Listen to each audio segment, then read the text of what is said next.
Our first order of business is community comments, and because of the length of our meetings lately, I would like to ask that we keep our comments to like 2 or 3 minutes apiece.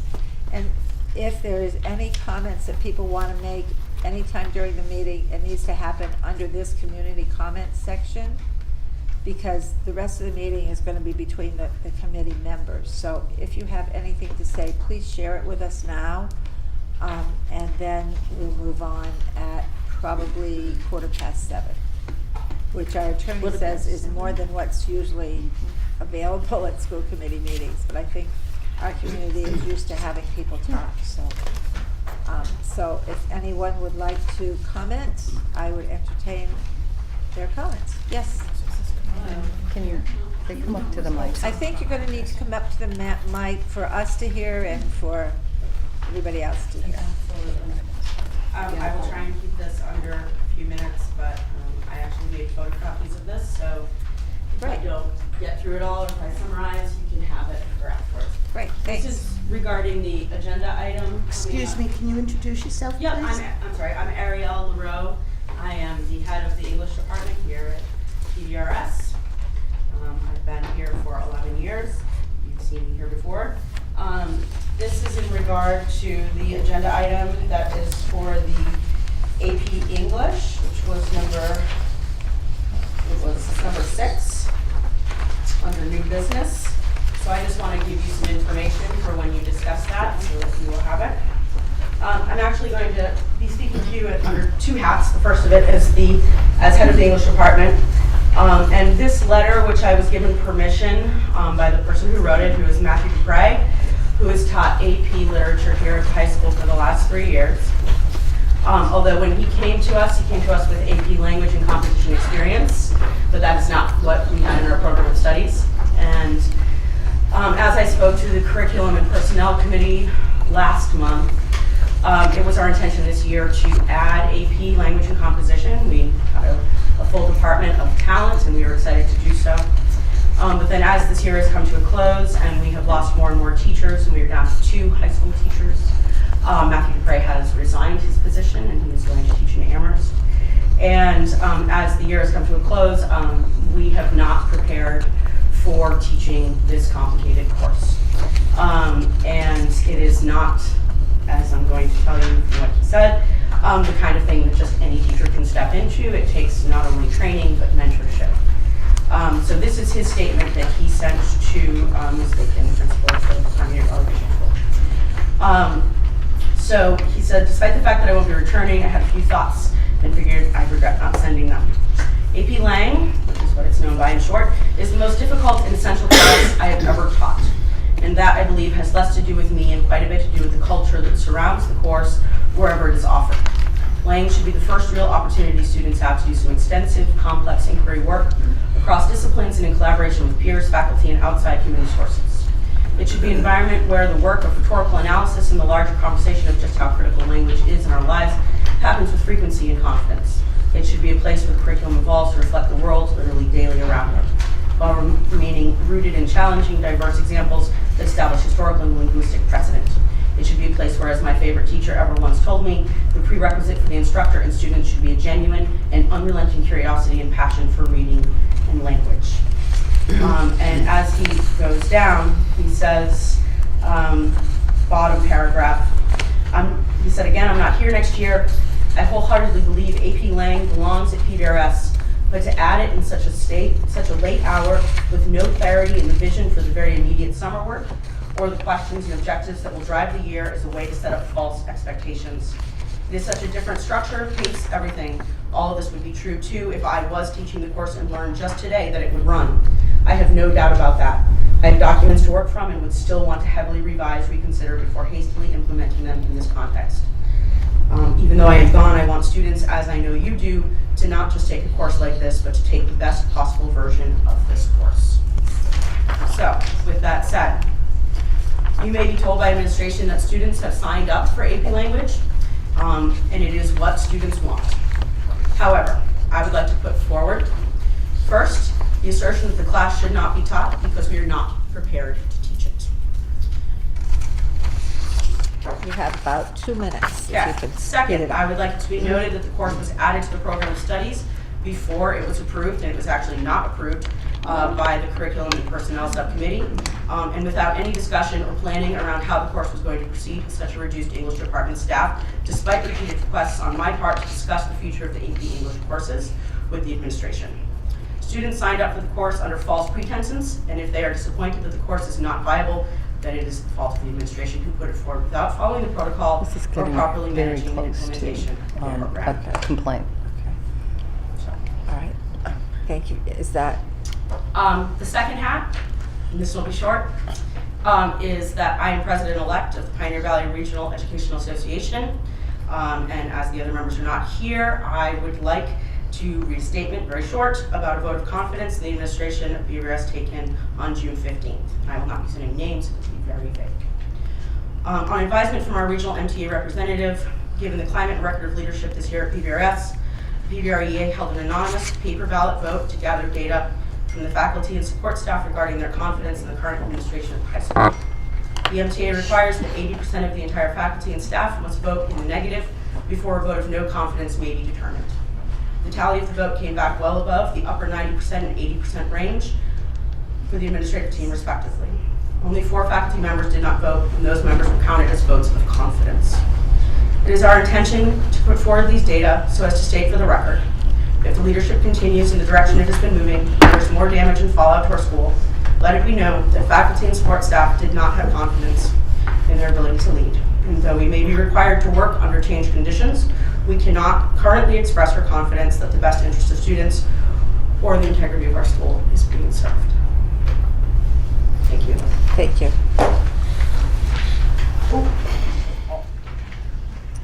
I'm Karen O'Neill, a retired science teacher from Leiden. Before I begin, let me say that having attended around 20 full school committee meetings and subcommittee meetings since May of last year, I have a much greater appreciation for the job of a school committee member and the commitment required to serve our students. Thank you. At those meetings, I've asked questions seeking to learn more and express concerns based on evidence. Tonight, I'm also adding 1 to 2 opinions. Some members of the school committee have been looking for change. Change you may have welcomed based on comments and complaints from community members, staff, and/or your own families. I understand the need to act on such information, but the actions you take, like all of those you undertake, should be based on solid information and monitored for effectiveness. It is also true that if too much change occurs at one time, one may never know which of those changes caused whatever outcome you get. That does not seem helpful. As a community member, I also understand the need to conserve taxpayer resources.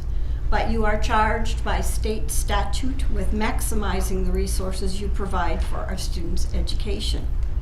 Most of us here acknowledge the need for some staffing cuts with declining enrollment, but the actions taken by new administrators in the district have lacked protocol, transparency, and inclusion. Karen, Yeah. I'm not naming names. It leads to a name. it's pretty close, so just be a little careful.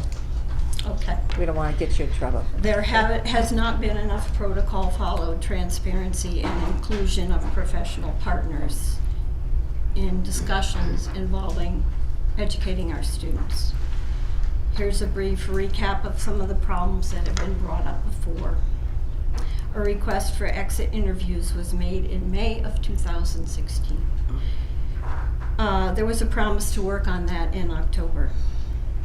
It appeared on the subcommittee agenda this week.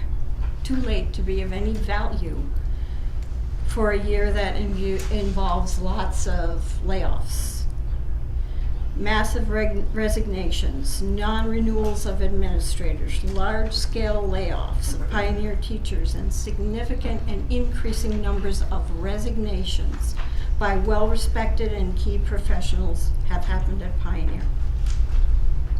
Questions which arise month after month receive no response. multiple issues with scheduling, rescheduling, failure to post meetings properly have occurred. This includes holding no meetings of the Curriculum and Policy Subcommittee from the time of time in 2015. And finally, in closing, consider this if you're thinking there's little urgency in your decisions tonight and the next few weeks. I ran into retired special education chair from Pioneer, Deb Lanou, yesterday, and she asked me to pass on these comments from a teacher at Pioneer. Quote, Pioneer is getting a reputation for bullying. Bullying of the students and bullying of the teachers. I've decided to stay in order to help protect the kids. So in my opinion, it's time to take back our school. Thank you. Could you pass that to Pat, Thank you, Karen. Hi, Richard Fitzgerald. I'm a parent of 2 Pioneer District students. With respect to the AP classes, I guess it's disappointing to me that no one is willing to step up and teach these classes. I don't know how much extra work is involved, but if a priority is curiosity and a passion for the subject, I don't know why a faculty member couldn't share that curiosity and passion, excuse me, and move forward with this. And if it takes learning as you go along, so be it. But you learn with the students who supposedly come first. And, excuse me, rather than shut out these kids for a year and denying them this first chance to learn about a culture, which was part of the letter, I don't understand why someone, excuse me, is not willing to step up and give this first opportunity to the students. And it troubles me that AP classes are being cut, and it troubles me that they're being put off, and students may miss a cycle that maybe could change their lives, or it could help them get into a college of their choice, and it could just make them better citizens and more well-rounded and educated. So, thank you.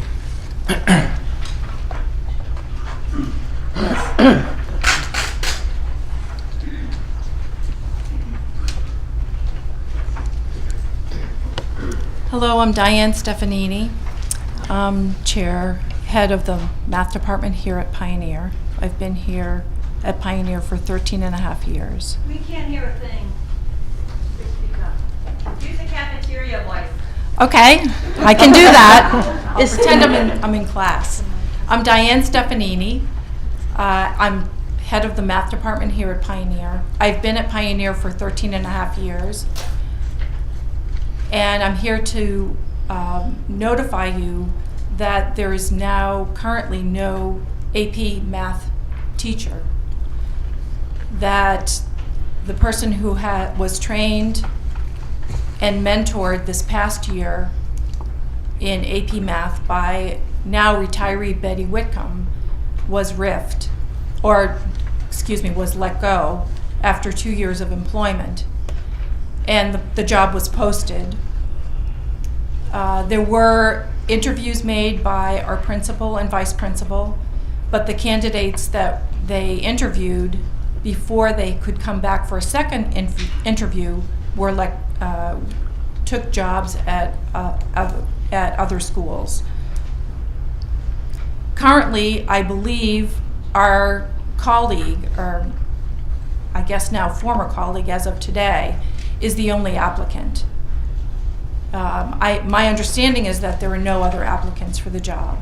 I've expressed my concern to our principal that there's an opening that is not filled for a full-time position for an AP calculus teacher as well as a 10th grade math teacher.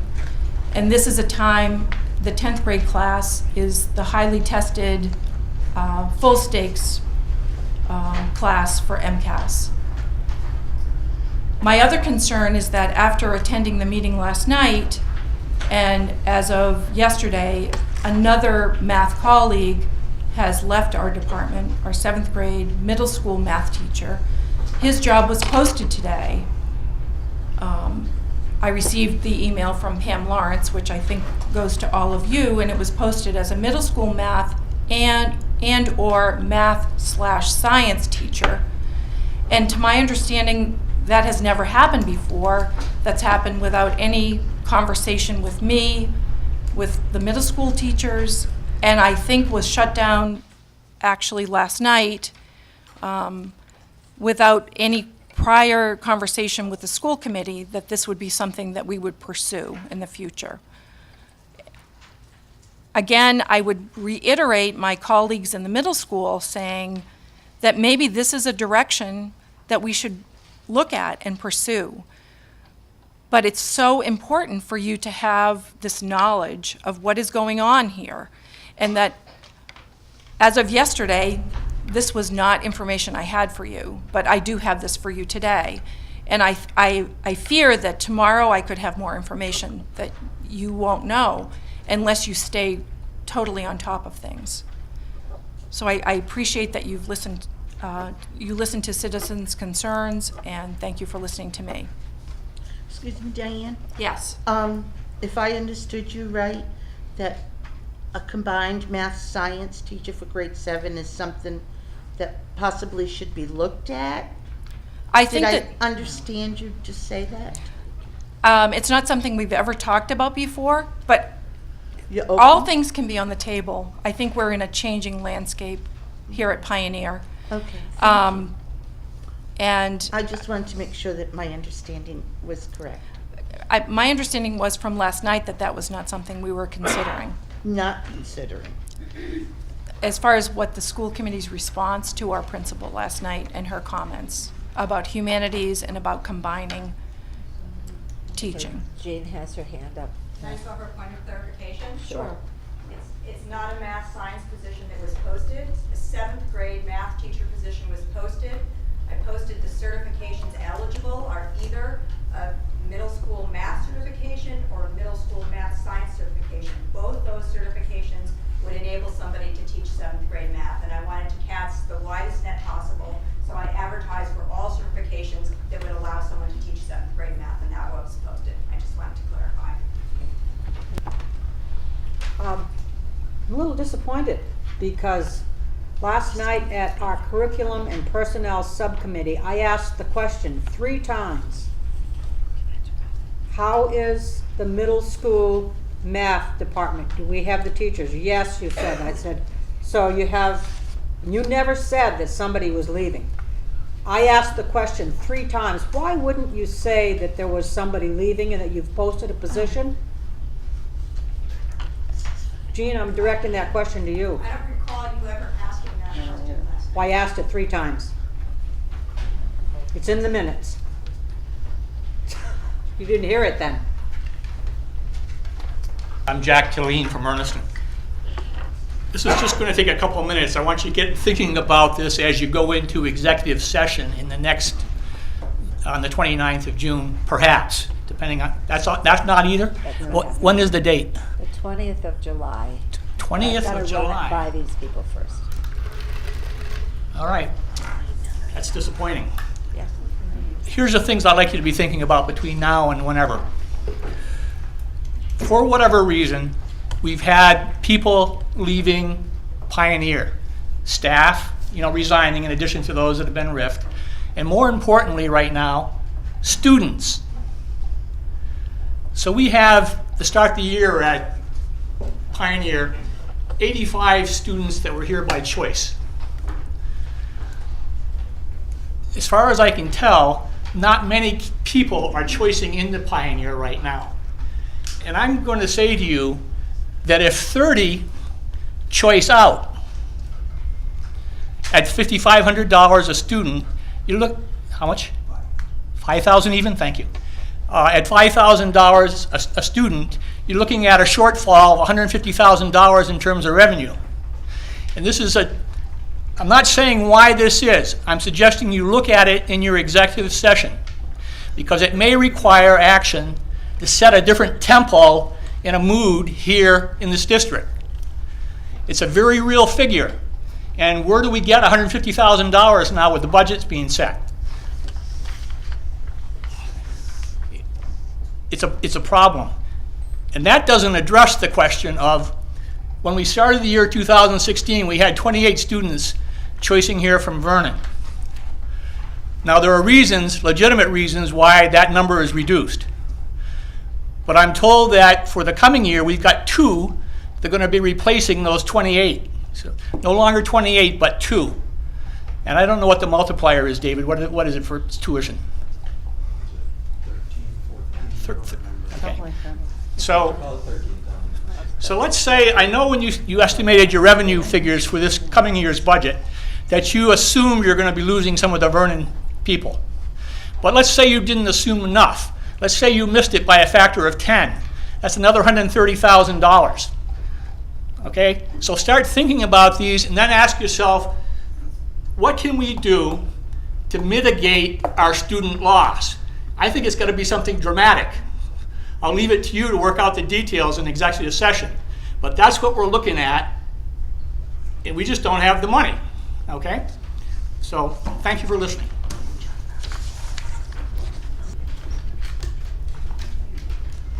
Hi, I'm Deborah Potee. I have a rising 9th grader. I've been coming to school committee meetings off and on all year, or at least since January. I'm a big believer in public schools. I'm actually very supportive of teachers. I'm also very supportive of this administration. I have met with Jean numerous times. I've been very impressed by her. She's been very open, very authentic, very upfront about the limits of the budget. I'm deeply respectful of the fact that people had to be laid off. I am sorry for that. I am sorry to lose teachers, but I also understand the math. I have a daughter who's going into 5th grade. She is going to have a class of 25. And I can't do anything about that except accept, commit to her classroom, and hope that it will be okay, and believe in the teacher who's going to be teaching that class. I believe in the teachers who will be remaining here to do the best job possible. I think we need to accept the reality and move forward. It is very hard to sit here every month and listen to people dog out the administration. And I understand change is hard, and I know this is a brave thing to do, and I know a lot of people aren't going to be happy with me saying this, but I feel very committed to the students. I believe strongly that the principal wants the very best for Pioneer. She is very supportive of moving Pioneer forward academically. She supports AP classes, which I do too, and I know other people do. I think she is working very hard to try to get people to understand that change has to happen, even at Pioneer. I think it'd be very important to look at our level 1 MCAS scores, or level 2 MCAS scores, and work towards making them level 1. I think that would set Pioneer ahead. It would be the one school in Franklin County that would have level 1, and I think that should be a goal, and I know it's a goal of hers. I think that we're spending a lot of time talking about how terrible it is that these teachers have been laid off. And again, I am sorry for that, but there is nothing that we can do to change that, and we need to look forward and not look back. And I know I'm not going to be popular after this, and I don't care. What I care is about people working really hard toward making this a positive experience at Pioneer. People need to contain themselves.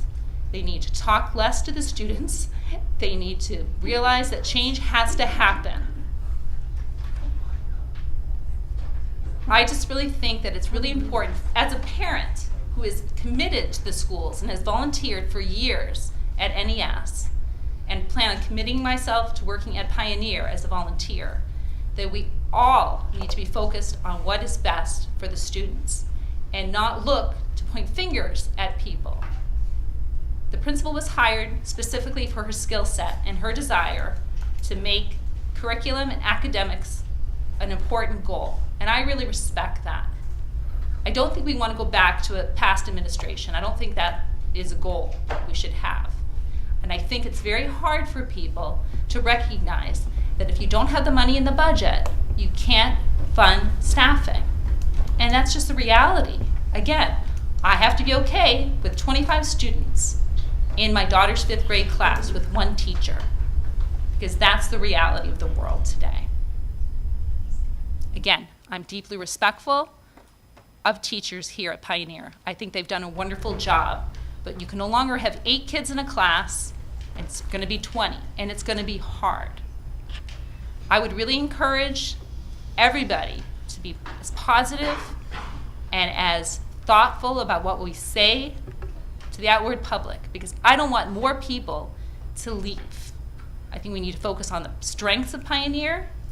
We need to stay positive. We need to work with whom we have right now. It's not going to be helpful to hang someone out to dry, and I really mean that. Again, I've had a very positive experience with the administration. I hope very much that people will be able to sit tight and ride this out. I am committed to sending my daughters to Pioneer. I don't plan on sending them someplace else. I really want you to hear me. And I value what's going on from my time with both Jean and with Jen. I've been very impressed with their goals and their desire to really make lemonade out of lemons. Okay? Thank you, your time Thank you, is- Deb. time is up, sorry. My name's Ruth Potee. I have a graduate. I have a rising 8th grader and a rising 10th grader here. I'm also committed to the public schools at Pioneer. You know, I feel like there has been set up terrible feelings between administration and staff, and it's really, I am both stunned and devastated by the news of a 80 or 90% vote of no confidence in the administration. That feels awful. And I also don't want that to be in tomorrow's papers, but now I know it will be. And I have to say that, you know, we are slowly destroying the school from the inside with this way that we're behaving. 6 years ago, I sat down with the principal of the school and said, I have an 8th grader who's really bored and I need him to get more stuff thrown his way. And the response was, we don't do that here. You can't double up in classes. And I said, oh no, we can find a way to make this work. And for 5 more years, I fought fiercely for my kid to be able to take extra stuff, to do more AP work, to double up, right? But it was a hard battle, and I wasn't actually liked for that. I did not feel supported in trying to push the academic excellence of the school. This school has some amazing teachers whose last day was today. I acknowledge that, and I cried huge fat tears over that. But I have to say, when you look at what has happened in our elementary schools over the last 5 years, you know what our elementary schools did? They cut. I had my best friends who were either going to be a 5th grade teacher or a 2nd grade teacher or a 6th grade teacher next year, and they didn't know where they were going to end up. Because our elementary schools in this district acknowledged the budget limitations and made the changes necessary, but our high school didn't do that, right? And quite honestly, in the year 2016 and 2017, that can had been kicked so far down that road. I'm not putting the blame on our current administration. Like, these changes, 2 positions at a time for the last 5 years should have happened, and it didn't. And it's the reason why this year feels awful to all of us. It shouldn't have happened. And maybe, you know what, quite honestly, I got people in this room who I am personally blaming. I'm ticked off about it. You know what I want in 3 years? I want to shift this argument now, and I want in 3 years for Pioneer Valley to be the best school in Franklin County. And who I want to hear from is people who are dedicated to make it that. I want our kids to be the focus of this conversation now.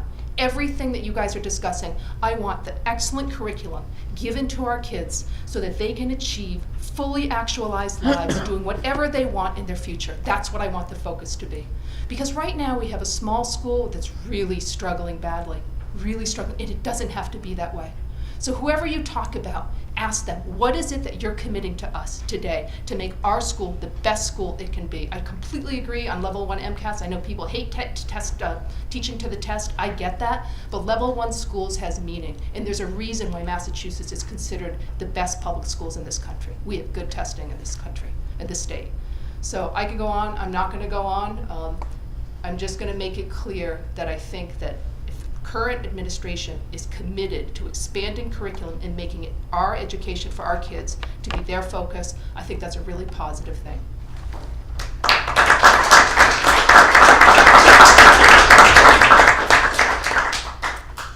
Okay, so it is about time that we cut up, yes. One question Sure, that doesn't sure, really Peggy. fit in here. Exactly.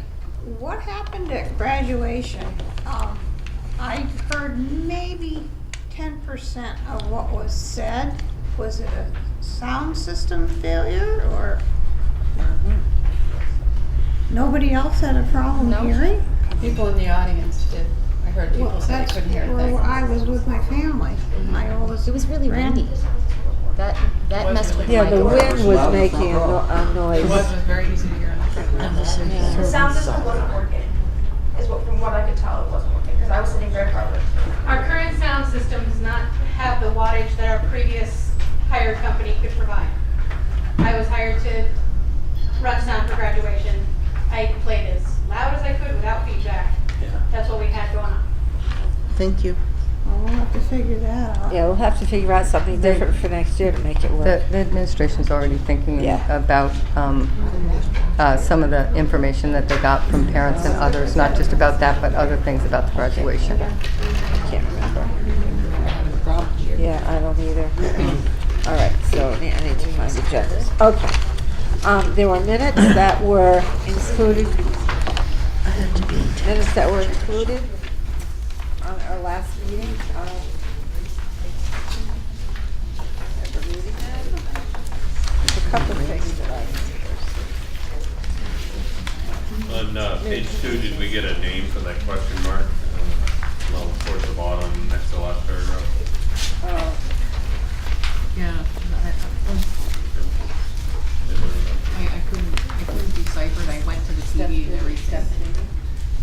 The woman who read the statement for Matt Soicher, her name was Diane, but I couldn't. Diane, did you read a message last month from Matt Swaiter? No. It was Claire Brennan. It was Claire Brennan that read it? Claire Brennan? Claire Brennan. Yeah, I think it was Claire Okay. Brennan. She was reading from it. Yeah. No, you weren't even close, that's right.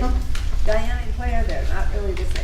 Yeah, They both ended. I didn't know the meeting started, so I had to watch a lot of Right. TV, so it was very difficult to follow. Okay. On page 2, Uh-huh, the third line up from the bottom, uh-huh. it says on the healthcare statute, it should be of course statute.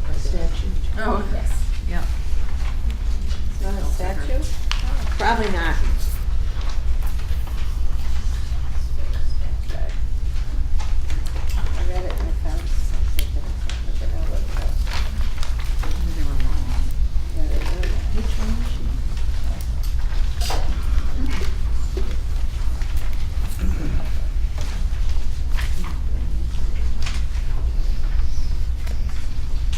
Circled out the one I had at home. There was one other I noticed.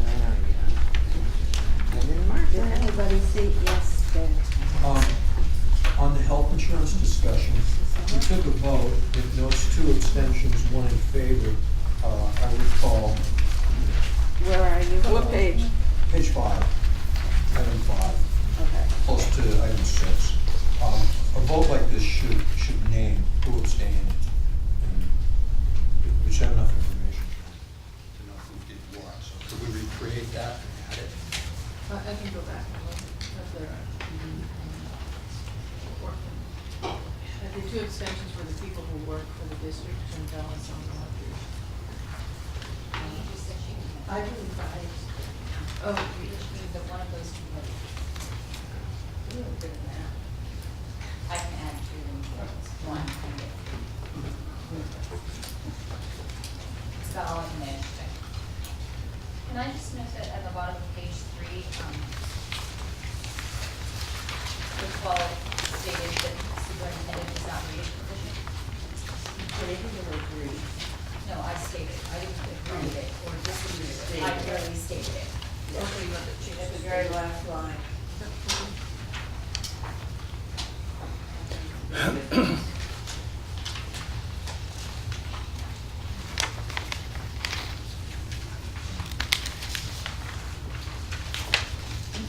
Stated was not. Stated instead of agreed, is that the word? Stated was Yeah. not rated proficient Okay. in either of those.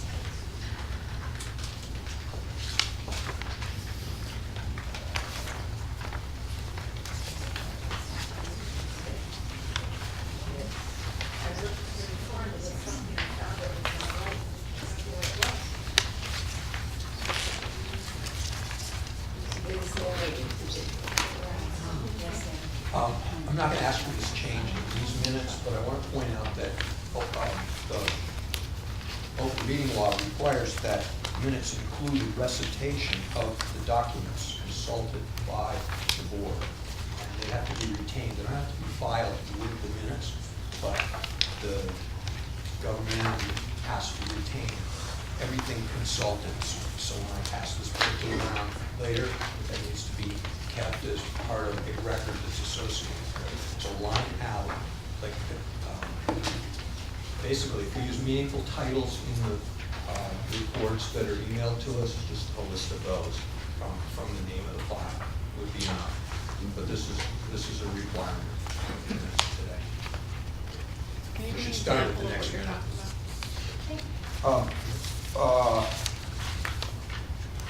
This is a account purchase order report. If you consulted as part of this meeting, it needs to be listed in the minutes as a document consulted in the deliberative process.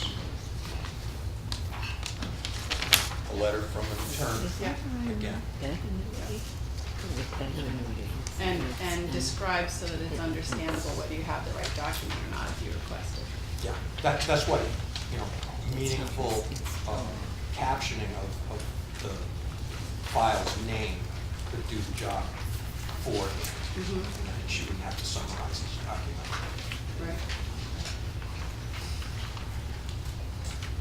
Right. Sorry. On the very last page of the minutes, I just have a question because I haven't heard that word before. It says, well, if you look at page 6, it says $1,500 for, at the very top, ed annuity? Is it really? I thought it was ed annuity. Okay. EDGUI. Ingenuity. What page are you on? Sorry. Page 6? Page 7. 7? Sorry, 7. Second word. EDGENUITY. Ingenuity. Okay. Alright. That's what I thought. Likes to be phonetic.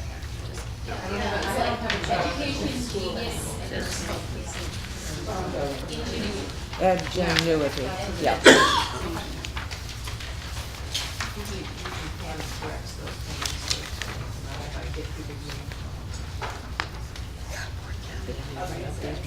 Oh, yeah, yeah. I mean, not capital.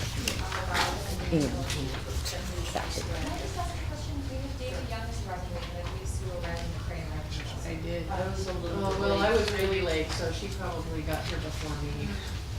I didn't, I thought the meeting was at 7. Yeah, I did. I was late too. I visited Sheldon Falls.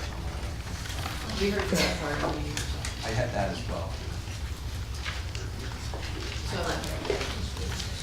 So I just pushed down there, he arrived later than me. All right, so should I just remove that from the record then? How about David Young arrived last and he didn't get a seat? And he sat in the audience. Sat in the audience. I just. The audience. All right, so shall I leave it or strike it?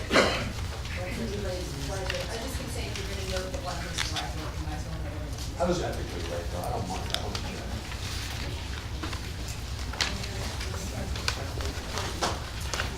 After 10 minutes, he gets I all make a late. motion to accept the minutes as directed. Is there a second? All those in favor?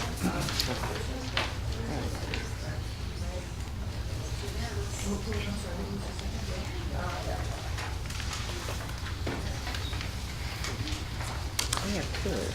Is the same thing? Yeah,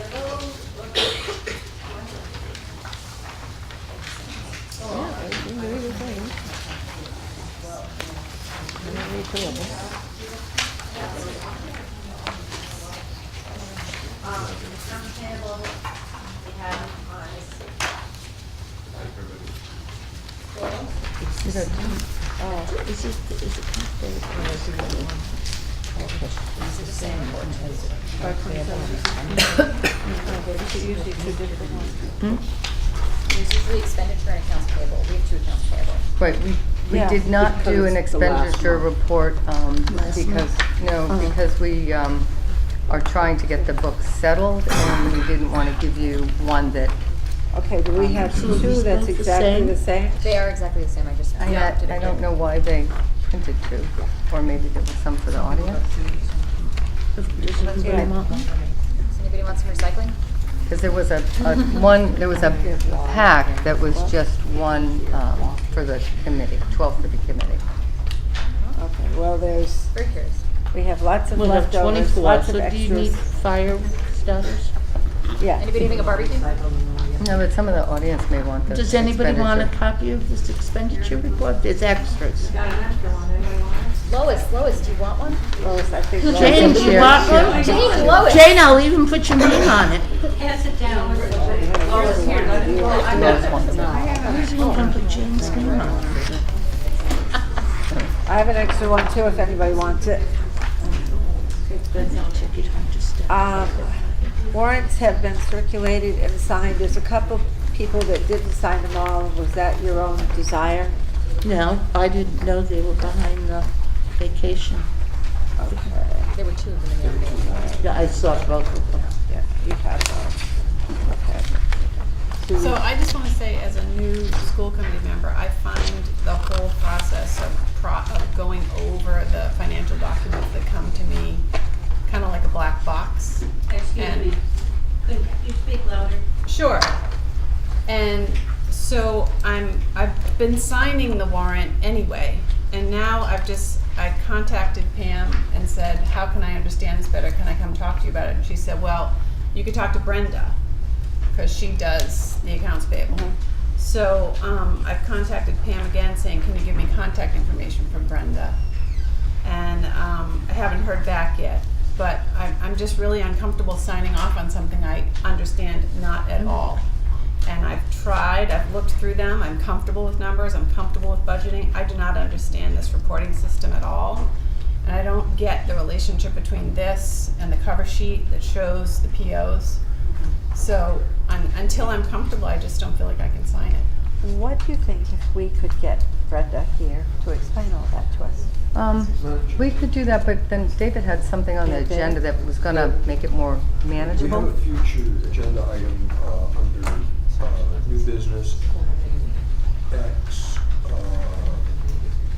item 4B. And if this is a good time, I can hand this out, but I think you're absolutely legitimately concerned. And I had the same concern when I first got here, where we had warrants that did not tie to the financial statements at all. And Dale used to make me my own report that could, and I was comfortable, and I haven't been paying attention. But Ruth's developed 22 budget categories. Let's wait and talk about All that right, if they're but- ready. Yeah. I mean, the forest is so dense with account numbers and whatever, it is hard to see the big picture, and the discussion at that point will be about how to truncate it to the point that you can see what's going on. Okay, so I don't know what the implications are for me not signing it, but I just can't keep doing it. Understood? Yeah. You're fine. Okay. You're fine. I just Okay. didn't want you to skip it if you were Yeah, planning on doing it. no, it was purposeful. Yeah. And Jim, you didn't sign, and that's the same reason? She's got it turned on. You didn't sign one. Is that okay? You were meaning to not to sign? Just didn't see it. Oh, all right. Okay, in that case, then we're gonna send this back to you. All right. There is a treasurer's report, and, what that was, excuse me. There is a treasurer's report. Can you run us through that?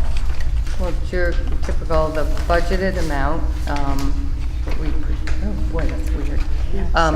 What we've received to date from our treasurer puts those out from the state information, and then the balance of what is there. And so it's a way of tracking if we're going to meet the $14,060,280 in as projected. And then down below, we have 3 bank accounts, and those are the dollar amounts that are in those bank accounts at this time. Where's the 14 million number? Down at you the said? bottom, if you go to the Oh, I see budget, it, yep. go down to the bottom. Yep. So that's how you know, and then we do receive, so we're still looking for $3,465,208. And where would that, where are we I think anticipating that? we have another, huh? By July 1st? Yes, that's what we should have, and I think we have one more town assessment coming. I don't No, think it so, says we've got first, second, 4, third, and we've fourth got all payments of have them been already. received. Yeah, if you look at, Right? the balance. There's a fifth payment. Oh, there is a fifth. Yeah, Yes. there is another payment. Why would I think 5 there should quarters, only no? be 5 quarters? See, that, am I brain? Yeah. That's not 5 quarters. They like to hold on to their money to the last minute. Well, they're, you know, they wanna get the interest. But I don't blame Just them. figure I don't it'd be either. minus what was on, I just do the figure same it'd be thing. minus what was on the warrant we signed tonight. Hmm? What would, this doesn't, this is the income. That's not the expenditure. It's not the expenses. This is what I the. know that, Oh, yeah. sorry. No. What's in the warrant tonight that we signed? Expenditure, It was about 500,000. 18. It was was about almost 500,000. 500,000 more. Close. Right. So this would come off of this, so that we have, because it's the first part of the, This is just. a No, fiscal this year. is revenues, This is this is revenue. spent. All right. And it doesn't necessarily line up all the time, which is why we still have $3,450,something still coming to us, potentially. Martha? I think my question was just answered. I know when I first started coming to these meetings 8 years ago,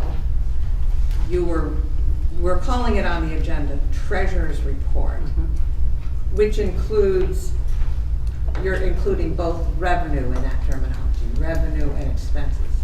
Okay. Got it, after 8 years. No, but I just wondered, because you're talking about, I mean, it's labeled as a revenue report. But we seem to be referring to it as a treasurer's report. Because And I think that's what causes. I think years ago, it was marked as a treasurer's report. Got it. It's actually a revenue report. Okay, thank you. Should we change it on the agenda? Yeah, actually, on the agenda, it says treasurer's report too. That's what she's referring to. So it That's what I'm should referring to. be that it's the revenue report. Yeah, it should be Revenue revenue report. report, yeah. Can we change Okay. I would think next we, time. I would think we need to change. Do we need a motion for that? That includes this. We do? All right. Chair agrees. You made No, it? that's the accounts payable. They're different. So I move that we change can item make 6 on the agenda to reflect what we're actually getting. 5, nope, 6. My opinion, if you say it goes on the agenda and gets changed, that's fine.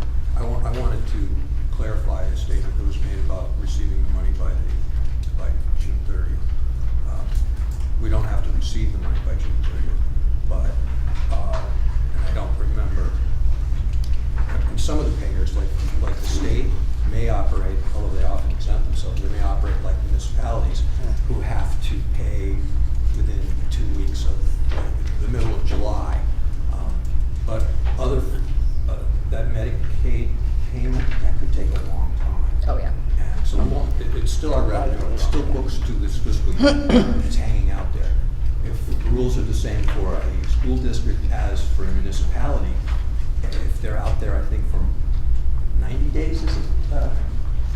You need to have borrowed against them specifically, or it'll affect your the excess and deficiency fund.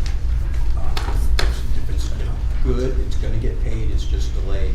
You get it within a certain window. If you don't and you still get it, it's going to screw us up on excess and deficiency. The district's free cash, so to speak, is calculated. So that's something the administration will watch, but we don't have to get the money in the fiscal year in order for it to count for the fiscal year, when we've already counted it as revenue. I believe Rhonda made a motion. I just made a motion to change item 6 in the agenda to reflect what we actually received. each month. I second it. All right, On each, yes, on each month's agenda. so, It should be a revenue. Change expense, change treasurer's report treasurers to revenue, revenue, right, specifically what we're asking. right, So that we will know what we have. okay. All those, is there any questions? All those in favor of changing that item? Aye. Looks pretty unanimous to me. Okay. All right. Now, Gail is back there, and she has all the information we need on the school lunch program. Holly will Great. Join you? Awesome. I think you can point out that the lunch report is in that same lunch report is provided. Okay. There is a lunch report provided. If you look through your probably be talking to that. That's the second part of this. So a few months ago, we were here presenting a plan that people had questions about and ideas about, and since then, there have been a number of reiterations of the plan, and the one that you received in your packet is the one that we will move forward with, and everyone knows their position, and since then, we have had 2 official retirements of people who have been in the district for quite a number of years, and I'm happy for them that they are going to have fun. And so that is reflected in the money piece, because obviously someone retiring, the difference in someone coming in will be different.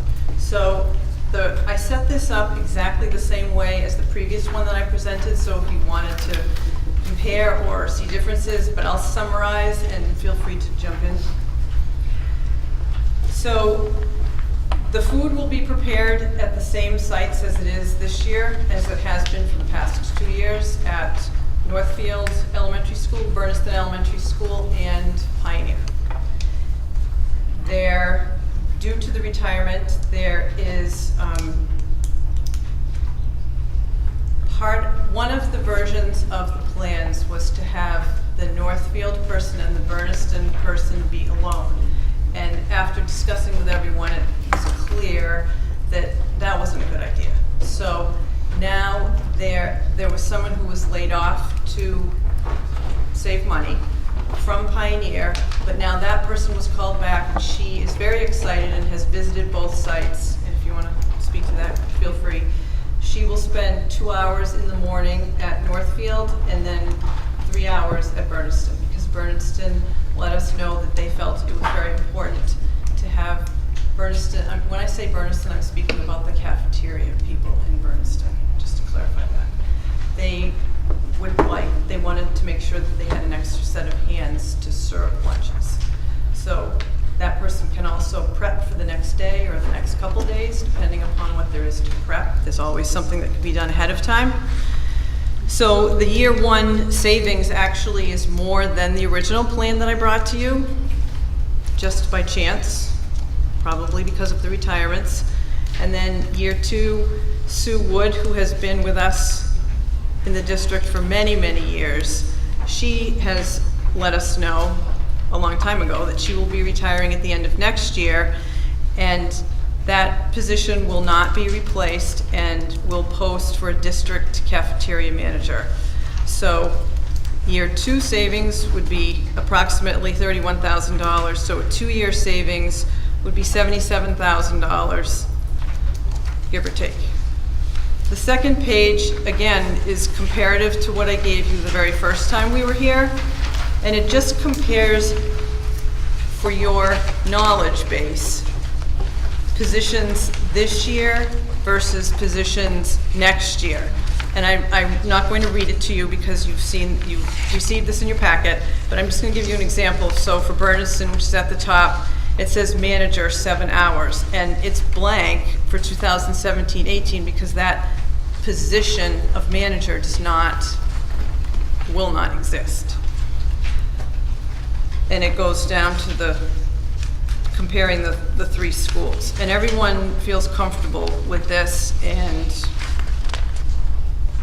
roles will shift a little bit, not much, and everyone will have support preparing and serving food. And then the third page just gives you the nitty-gritty, which you probably don't need to know, but it's here for you, because when Holly and and Sue Wood were mapping out who goes where, we wanted to make sure that places were covered and there was enough personnel to do the job. So we did a timeline of people's days and played with it, and this is what the finality of it is.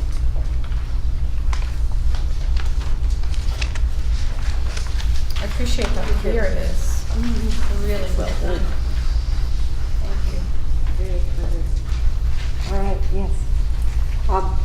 How'd you make out with the vehicles and the transporting of food as far as sanitation? I talked to the state multiple times, And I also talked to other districts smaller than us with a larger span of what they do with traveling. And they all said that what we have for containers, there's two choices of containers. There's the containers that are very hard plastic that Greenfield uses that we borrowed when we first started because ours didn't come in. And then there are the ones that we have that are a lighter weight, and all those are acceptable. Great. And it makes no difference what kind of vehicle you carry it in? No, or anything? and you do not need commercial plates. And other districts are doing the same thing, and some of them have been doing it less than us, so a year, and some of them have been doing it many years longer than us. Peggy? Okay. I just wanted to say I thought it was terrific the way you've worked with everybody so they know if their role is changing or their number of hours are changing, so they all sort of feel part of the plan. They were, you brainstormed, everyone had some great ideas. That's great. Did I see a hand? Yes, Jean. I would like to propose that the school lunch prices be increased. When would they put it $2.10? I'll be glad to answer that. It is time. Usually, since I've been here, we've tried to do it every other year. There are lots of rules and parameters around raising lunch prices, and there are formulas that have to be followed in order for us to get our federal subsidy reimbursement. We're at the max for reduced lunches. I have started to call around because I heard you say this the other night, so I already started to call around and compare prices, which is what I always do when I bring a proposal to you to raise the prices. And we could probably go up 10 cents, 15 at the most, and that's it. Then how are all the schools around us at $3 a meal? We are full price. We are $3, I believe, at Pioneer. Is that what the students are charged? Yes. Oh, okay. There are three rates, three levels of pricing. It's full price, reduced, and free. And we cannot charge any more for reduced. Right. I understand. That's the state law and the formula. Dana? This is helpful, and I commend you. My question tries to put this in some context. My memory says we lost about $50,000 last year in lunch. We lost about $50,000. We're going to lose about $50,000 this year. So when we implement this plan next year, we're having done nothing to fund from the budget things differently. Next year we'll probably lose $5,000. Slow the bleeding, but we aren't quite at break even. So we're close. And then in the next year, it looks like we're going to lose, other things being equal, we're going to lose we're going to add another $20,000 to the debt. Is my thinking correct? Well, that would be if we can't increase or buy more bulk. Like there's other things that, we'll try to keeping costs down using the USDA stuff more, increasing participation. So as that stuff gets more real, you could add it to the. We could, but it wasn't fair to do it because it wasn't a concrete figure. But as we talked about the last time we met with you or presented the original plan, there are other things. There are always things that we can think of to try and be creative, to try and attract more people to eat, to tweak menus. Part of what's been relaxed that everyone is very excited about. I think I called you the next morning at 7. In the cafeteria. We can use regular spaghetti now. So regular spaghetti will be back. It's a huge thing. It is huge. Totally. Instead of cardboard. Robin? I'm not sure, David, I feel like we looked at the lunch numbers over the past 6 or 7 years at a previous meeting, because you kept saying $50,000, and it had been dropping by that much, but I think last year it was not by $50,000. I think that by last year it was in the 20s. It's not my memory. The trajectory. I didn't bring a set of documents Let's get that on the next. Just because you had said it, and when I looked at it, that wasn't the case. It had been the case for a while, but it was changing. over the last year or even two. Well, that's when we closed Right. Leiden and Warwick. Right, so I'm thinking that this savings that you're proposing would be on top of the savings that you realized last year. So I think it may not be quite as dire as your. We have to have the data. I'm just, I kind of point to the round stuff. I know, but I think it was rolling in around 25 last year, not 50. 27, 25? For the purposes of tonight's agenda, what we are considering is what has been presented on personnel, right? Exactly.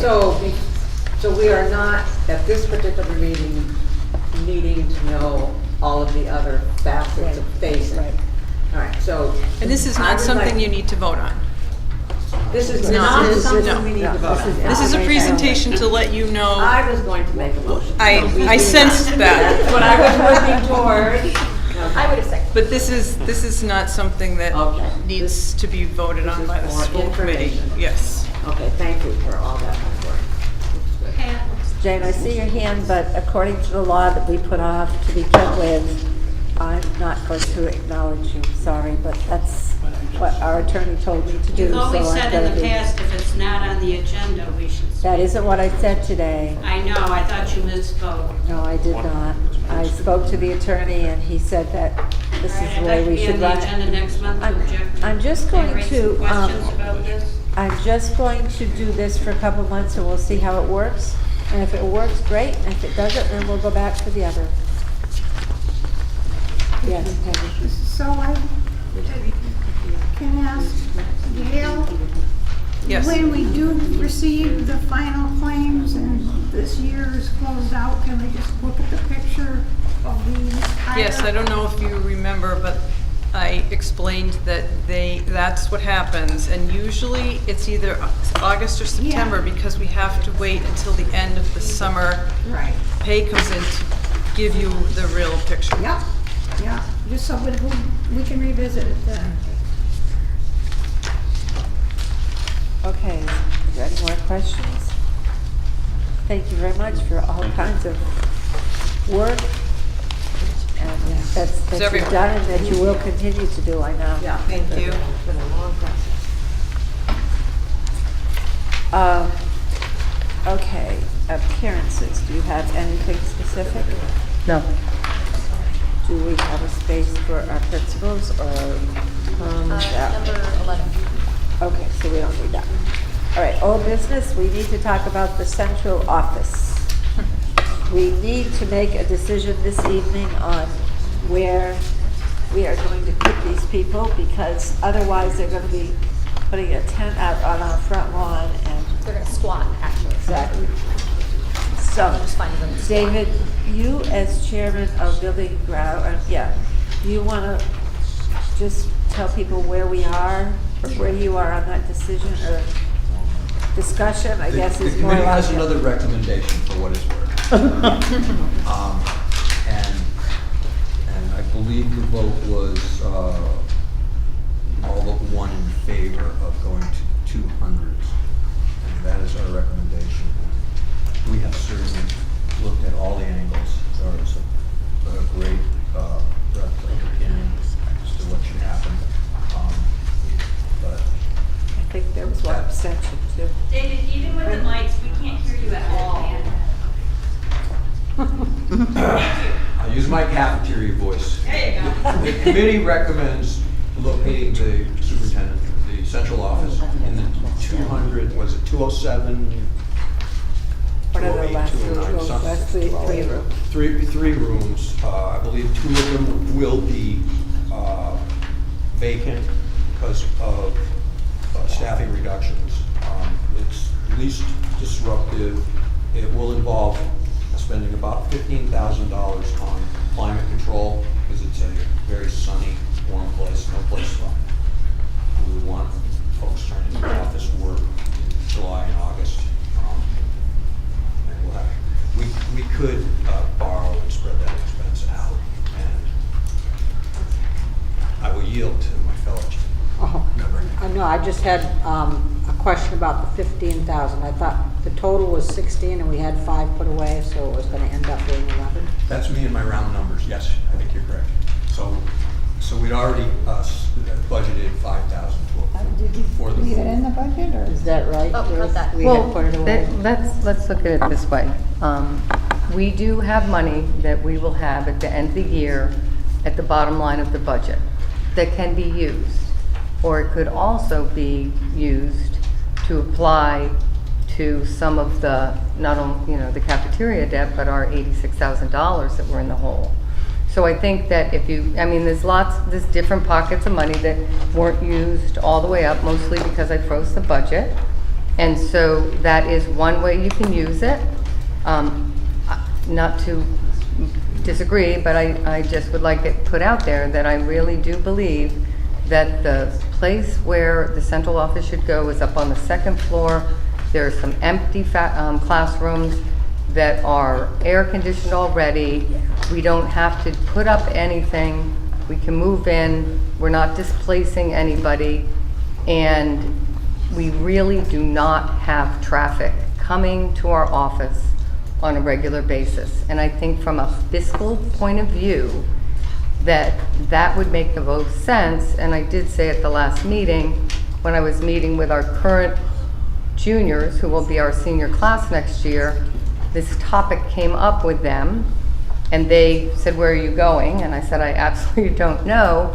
But then I asked them what they would like, and they went back and forth, but they unanimously said they would prefer us to be on the upstairs, because I think there's a separation between the central office and the teaching faculty that would be all on the first floor. So people can disagree with me, but yes, there will be some money, probably had it been applied to this, that will come down to the bottom line, that we have some money left. And then it's a decision about how you want to use that money. That's all I wanted to say. Yeah, I think we took that into consideration, what the students said, but at the same time, it was kind of right across from the senior lobby too. So I think that they might have been feeling a little impinged by. Oh yeah, they definitely, they were students. Well, here's a, now put you on the spot? No, I was there for the freshman meeting. Okay, so you want to, that's what they were talking about, right? Yeah, we discussed some of that, yeah. It was a very informative meeting. Right, okay, so that was there. So see, live evidence. Thank you. Well, Ella, what was the feeling among the ninth graders? One of actually a good mojo, I can say that, I think. Students have been feeling really sad and really down about this year, and that's really hard. So my question is, did you discuss where the central office should go? We did not, no. All right, that's what I wanted to know. Thank you, Ella. So what's the 15,000 for? It'd be 4 mini split coolers. Heater coolers. Heater coolers. Air source heat pump.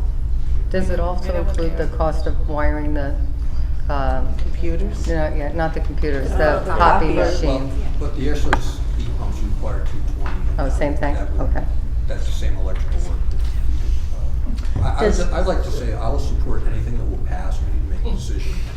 Deal with We've been doing this since February, right? So, Yeah. my next, Well, whatever will pass has my support. All right. I have another. First I saw Jeannie, and then I saw Peck. My question is, Rob. moving to the 200 rooms, did that include shades that would be, energy saving window shades? Because do they have window shades now? They have these. Like they'll have those, huh? Vertical black. So how would the space you would prefer to move to, how would you describe it in my motion? It would be, Gail, 2 or 3 of the classrooms. Do we need 2 or 3? I think if it was just our office, it will be 2 classrooms on the second floor. What are they? What? I thought it was 318? when we went through. So What numbers, Jean? I'm sorry? Do you know the room numbers up upstairs? I don't know which room specifically. It's, 3 classrooms. It's not the computer lab, it's not the, Empty, yep, based what one? on staff who are leaving, and then That's my motion, if we can get a second. Okay, so your excuse motion me. was to move to upstairs, correct? Okay. Divided I'll second. into separate All right. offices already. Is a discussion, I saw. I mean, I always thought the 200s was the best location. Of course, when we were told 50,000 or 46 or whatever it was, we said, whoa, we gotta consider something else, but I like that it's kind of separate. We have to think long-term. Please, let's not do this again soon, you know, so. At the Building and Grounds, I know there were other comments, but directly to that, at the Building and Grounds meeting, I brought up the point then that, you know, once it's on site here in this building, it can be moved again. It may be a problem, but we won't be paying rent someplace else. And I'm in favor of not the 200 thing just because of the 16,000. You know, if we met to get the money and move it down there some other time or find some other better place for it, then fine. But I think the cheapest option with the least impact is what we need right now. Robin? I was gonna say, I mean, I had read in somebody's minutes or notes somewhere that the students had expressed that their opinion was upstairs, and so I'm not, you know, I don't, if they have a space upstairs and you have a space upstairs, I don't know that, it sounds like they're aware of that. I mean, it's not coming out of left field for them. They must know where all these rooms are better than I do. So I'm inclined, I mean, I feel like this committee very often harps on listening to the kids when we can, and I think this is a really good opportunity where they've put forth an opinion and they're being engaged in this process, and it works for everybody. And Gee, how many students are you talking about? the senior class, Yes. One. or the current senior class now, they're officially They're seniors. the what, how many, they all said the Yeah, upstairs? yeah, it was unanimous. As a non-building and ground subcommittee person, I just want to make sure I get this in my mind. I did read the minutes, but I honestly got a little confused. David said that at the last meeting, it was a vote of 4-1 in favor of, I think it's 205, 206, and 207, right? Am I right about that? Correct. But that's the hot situation. Right. So, and Ruth is saying that the students would rather be on the second floor, and that's not a hot situation. Would rather have us on the second floor. Yeah, I am right. Rather have the offices central on the office second up floor, here. and we would not be spending the money for cooling. You still So would I'm have just to wondering why, there must be reasons why you voted for 205, 206, 207, when it seems like there were two big things against it.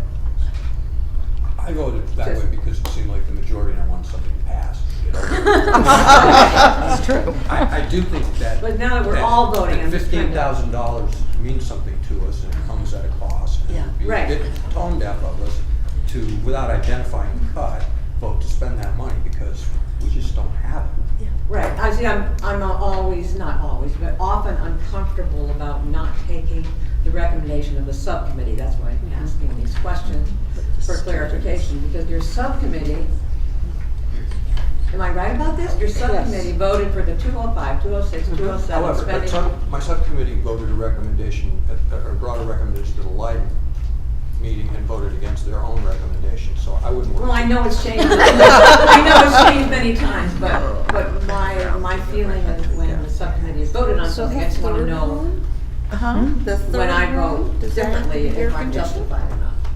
No. None of the upstairs. Sharon? Part of the reason I think the Building and Grounds opted for the 200s wing was the ease of movement too. Just, it's all right there in the corner and getting everything in. And for security too, so that people aren't coming through the entire building to go to the second floor. And Okay, so you had a lot of different considerations. have to go through the entire building to get to the second? No, because we could always, if we had somebody coming in, we could always use this conference room and meet them somewhere else. They don't have to go through the whole building. And literally, I think I have maybe 10 parents come see me this past year. Over the whole course of the year, we just don't have volume. The volume is for Pam, and it's typically our staff that comes to see her. Then I come visit. Sometimes I come. Yeah, see? So I think I'm safe. Yeah. Okay. David had a motion. Oh, Robin? Oh, never mind. I was gonna say something sort of frivolous, but does this mean that we could pick up a senior intern in central office? Hey. What happened to them? Work-based learning experience. Right, exactly. Oh, there you go. So, She's good to support it. I'm a little confused about what rooms. If Dave was talking about the same rooms that Ruth was talking I about. was intending to. Right, because it's a 200, it sounds like it's on the second floor. No, the Yeah. 200s are down there. Down The there. 200s are not on the second Right floor. down the But I think Ann doesn't know. Well, I don't know the building, and I'm just not clear what. Say second floor. Second anyone floor, give So us you're the voting num- for the second floor rooms. Right. Okay, Can that's anyone- what I wrote. 3 classrooms on the second floor. Can anyone Yeah, give us that's the what they were. numbers or the names of those rooms in I question? think we have, In the 200s? I'm in we one have room. teachers. Yeah. My room is Upstairs. 402. 402, what are the other Then two? 403, 404 is a science lab. That one- No, it's a That's science, it. that's not. Okay, we're- no. We're not using the science lab. 405. Okay. So the room numbers are 3, 2, 3, and 5. 2, 3, and 5. So 402. which one is 405? 407. 4. I think I'm gonna leave it The 3 one, classrooms on the second let's floor. rule I out the need to ones we're know not going to before use. we We're vote. not I'd like gonna to touch know the exactly computer what- lab, and we're not gonna touch the science lab. Because the science teacher wants to stay in that room, and we want that person to. And the same with the technology, which we wouldn't move a whole lab. So other than those two, we would use some. Can anyone tell me specifically what are the correct numbers for the rooms upstairs, but not the technology lab and not the science lab? That's what the motion is, 3 classrooms on the second floor. Need Put to a be note in there, specific not about what not you're to not include the Diane, do science you lab or have computer those lab. numbers? That's right. She's got the motion.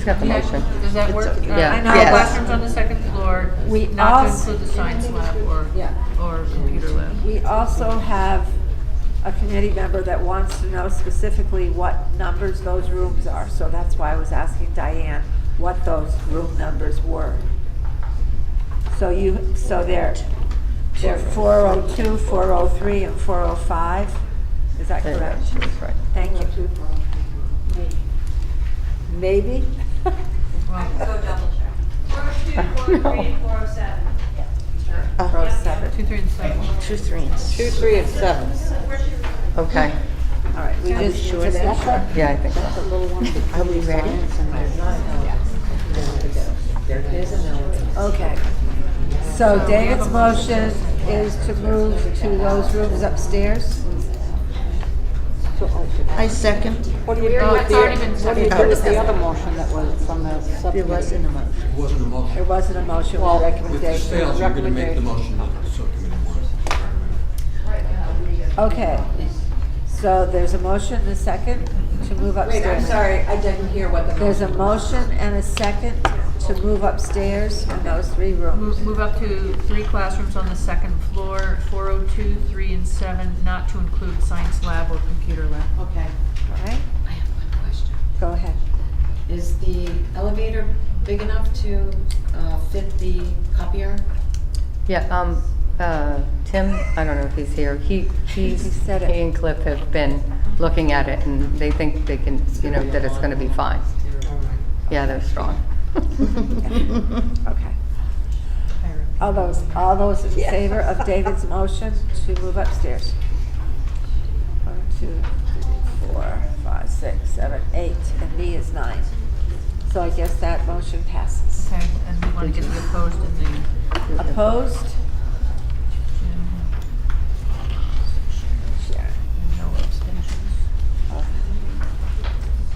That makes me happy that we've made a decision. I think that's been too long at coming, let's put it that way. New business is the Northfield Elementary School Improvement Plan. And does Megan want to talk to it? Yes, she does. All Here she right. comes in. Hello. Hi. So we started back in the fall, our school council, which was newly formed. We had 2 parents, 2 teachers, and a community member beside myself. So we had Amy Tibbetts, who's here tonight. Thank you, Amy.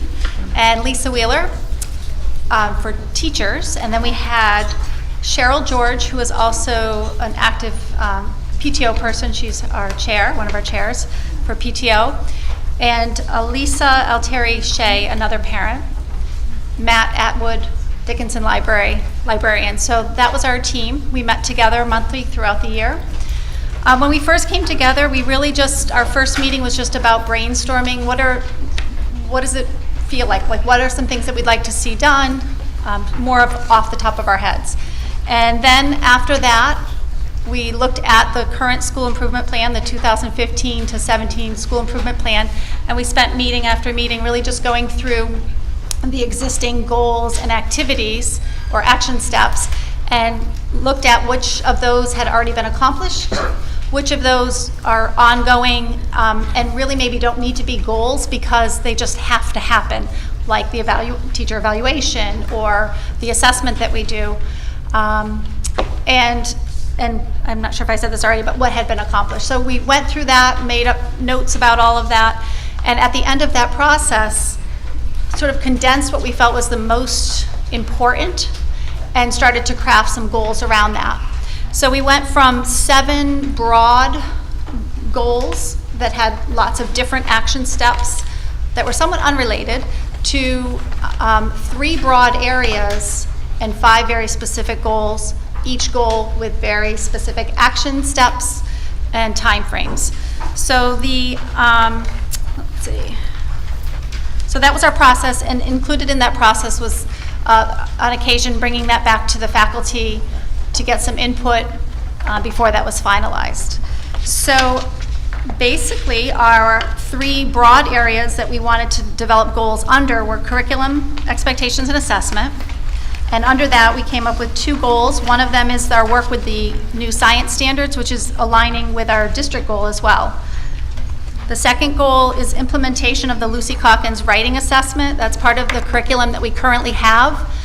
Some of that is happening in certain grade levels, but it's not necessarily consistent across the whole school. We collect data on reading, a lot of data on reading and a lot of data on math, but we don't formally collect data on writing. So we're really looking to fine-tune that and be consistent about it and be able to report on student progress within the area of writing. The other 2 goals are under the school culture, safety, and discipline. And we thought about having these broader areas because then over time we can interchange goals. As we achieve some, we can add new ones or refine them, but the broad area is still really important. So under school culture, safety, and discipline, we are going to be implementing the updated second step curriculum, which is part of our budgets that was approved earlier this year, which includes work around bullying prevention and social emotional learning. Within that, besides just implementing that, we also are looking at potential gaps in that curriculum, like things that might not be addressed through that curriculum that we'd want to make sure that we are addressing. So we'll be looking at that over the course of the next 2 years. Also under this same area of focus is a goal to ensure a positive adult and child learning community. We have started all school meetings this year. We started about mid-year, and we're going to continue with that. So that's really about coming together as a school community, adults and students. We've also been working with Chip Wood in a Leading Together group, and a lot of our work with faculty this year has been around ways of building positive relationships with each other, how we can work together effectively, and the importance of that in terms of our work with children. And so that will be ongoing as well. Hopefully, if the Title II grant goes through, we'll have Chip Wood back with us to continue some work into next year. But even if we don't, we are ready to embark on more work around that, so it will continue. We also need to really look at revisit, I should say, and refine our expected behaviors throughout the building. We started to do some work with that this year, specifically around what we do when we come together in our all-school meetings and assemblies and what that behavior looks like. But we need to do that in terms of hallways and lunchroom and recess, and make sure everybody's on the same page about what those expected behaviors are and what to do when students are not complying. So that will be long-term into next year for sure. And then the last goal is under communication and community outreach. And that's really a more broad goal around improving homeschool communication and connections. And some of the activities under that go from the communication that really needs to come from administration, from me, in terms of newsletters, continue with some robocalls, the Connect Ed calls. Also looking at other ways that I can ensure that parents are getting the information that they need about building activities and events and things like that, but also down to the classroom level and ensuring consistency around the kind of communication that's going home from teachers to parents. So those are the 5 more targeted goals with the specific action steps underneath them. Does anyone have any questions about that? Probably after we digest this, then we I like the way it's laid out. Very well presented. Very clear. Yeah, that was part of the work, is trying to organize it so that it makes sense to everybody, and it's a usable document. Thank you. Thank you. Can I just say, as far as goal 5, I noticed that since Megan has come on, I've gotten many more of the robocalls, but it does keep me aware of what's going on and dates and times and things. It's Right. really helpful. That's great. Thank you. And one of the things that I'd like to do is develop a school-wide email group like the PTO has, because I don't have that now, and I think that might be an easy way to get information out to parents, especially time-sensitive material. That's a great idea. I'll have a thought for you. I'd love that thought. Thank you. Thanks, Megan. Thanks a lot. So now we're talking about Warwick Center School. Do we vote to accept this? That's what You're gonna take a look at do we it. have to? No, you don't vote on the, no. Do we ever vote on it? Or No, you only vote on the district improvement plan, not the schools. So Warwick? Is she here? Is Deanna here? Yes, she's. What will speak? I did. Well, this past year, we, as you know, we're a little school, so small changes in demographics feel seismic out in Warwick. And this year, because of the demographics, we had a different configuration. We did not have any preschoolers apply, and we were going to have a very large 5th and 6th grade class if we put them together. We had the beauty in our school of being a bit flexible, and by changing the configuration so that it was K1, 2, 3, 4, 5, and a separate 6, we were able to even out the numbers in the classrooms much better. But this year we have a big class coming in for kindergarten, and we actually have preschoolers enrolled as well. So we are going to go back to the pre-KK model, and then it will be 1, 2, 3, 4, and 5, 6.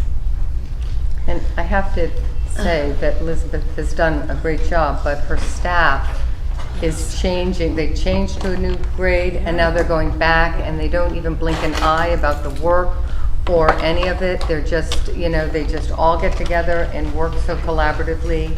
And there was not one, blink, because they knew that it was going to be great for kids, and Elizabeth has done a phenomenal job. Complaint. In fact, eager to step up. And I have to say, I think it's going to be very interesting now as people go back to their younger grades.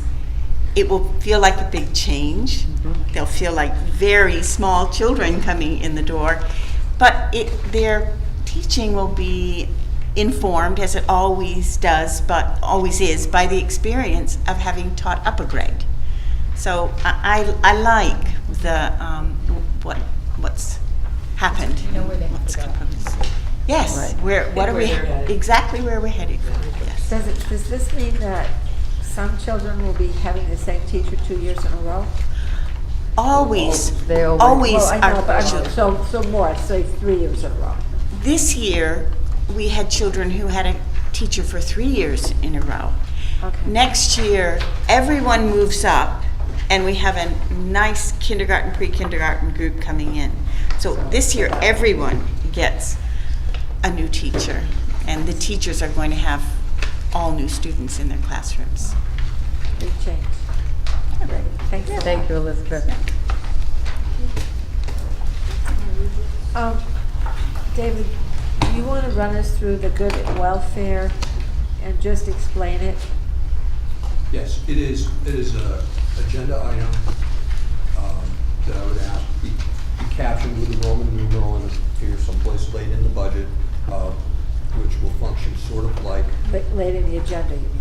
late in the I didn't think you meant budget, but I. Yeah, how does that go with budget? I didn't. Everything goes with budget for me. Yes, and it would be sort of like public concern for board members.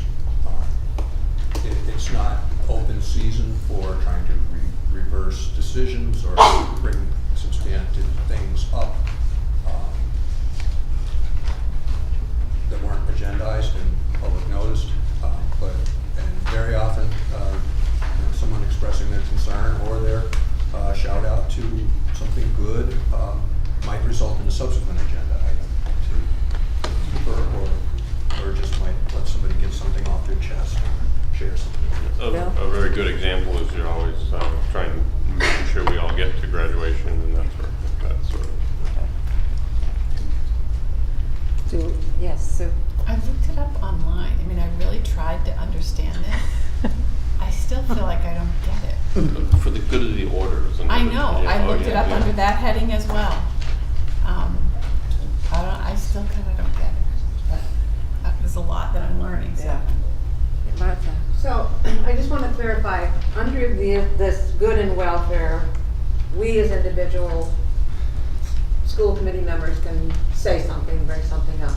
But we would have to be cautioned not to bring something up that was going to result in a vote, or I think it's a good idea, but I just want to be sure there's not a danger of it mushrooming into a long discussion just for the practical aspect. But that's not the intention of it, right? I just want to be assured. It's a very brief item. Just- I've a number of nonprofit boards I have had it, and I've never seen it abused. It would have to, but so would any kind of. Right, but what kind of, I mean, for example, what kind of things? Like, for example, I might say, I enjoyed going to the Warwick School graduation, just make a comment about that. I hope everybody would Or think about attending next year. That would. just something, just a comment, something on your mind. Not a big discussion opening thing. That's really not unlike what we do already. Yeah. Only we don't have a title for it. Yeah. Yeah, we don't have to. It would all be in one spot, then we wouldn't get it. So I move that we have a regular agenda item titled Good and Welfare. Second. We're on the agenda. Okay. Okay. Way down. I would, If we have time. I would sort of interject, let's try it for a couple months and see what happens. And then we can revisit it if anybody complains. Well, somebody else can always move at any point to get rid of it, and then we'll vote on it. That's true. Good result. It's not. It's pretty easy. Okay, David made a motion to add that. And John, second. Good, John seconded. All those in favor? Aye. Right? Opposed? Everybody stands down, so. Okay. Revenue review, are you prepared to do that, or if we have the, I put this together to give it, because it was David's Right, items I that he know wanted, that. and so I tried to put together what I thought he was looking at with that, so he does have those materials, whether they're Okay. two David, I also was thinking, although I'm not sure that it's necessary, that we could have a meeting next Thursday to further discuss the budget, but if you think we can do it tonight. Actually, Mr. Colleen contacted me. He had questions about the revenue side, and in particular, the Vernon tuition number that we're assuming. And I would say we need to have a budget committee meeting. It's been several months, and Yes. there's much work to be done. But I share his concern.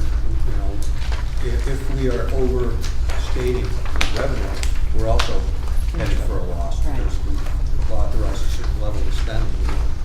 So we need to review that. Who remembers the tuition rate? Is it around 13 something? It was 13 It's 14, it goes up and it's like based. 13.7. It goes up based on the average. I thought we jumped over 14. Yeah, we Just a did, little touch. I think we're a touch over 14. Okay. And it's based on the Vermont average. So let's call it rate. 14 because we like round numbers. You want round numbers. So what that tells us is that we're budgeting for $260,000, 257,801 divided by 14. I just would like a sense of, are we going to see that many Vernon kids? We didn't have any last year, but that was because. Any new ones? Any new ones, but that was because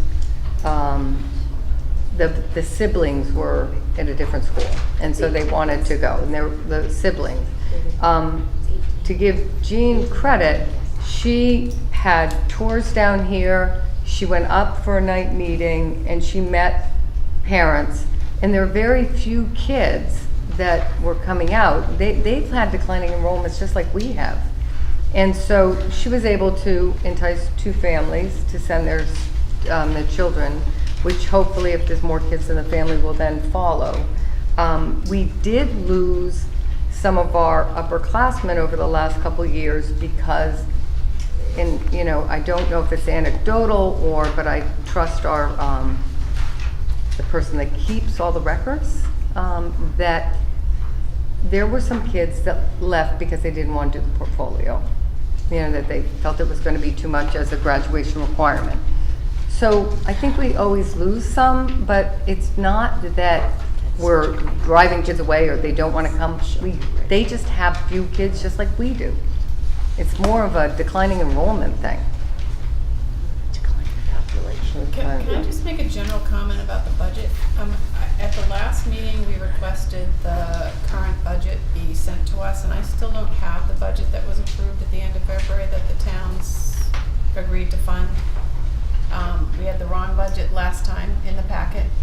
Wasn't that same, I don't know what budget.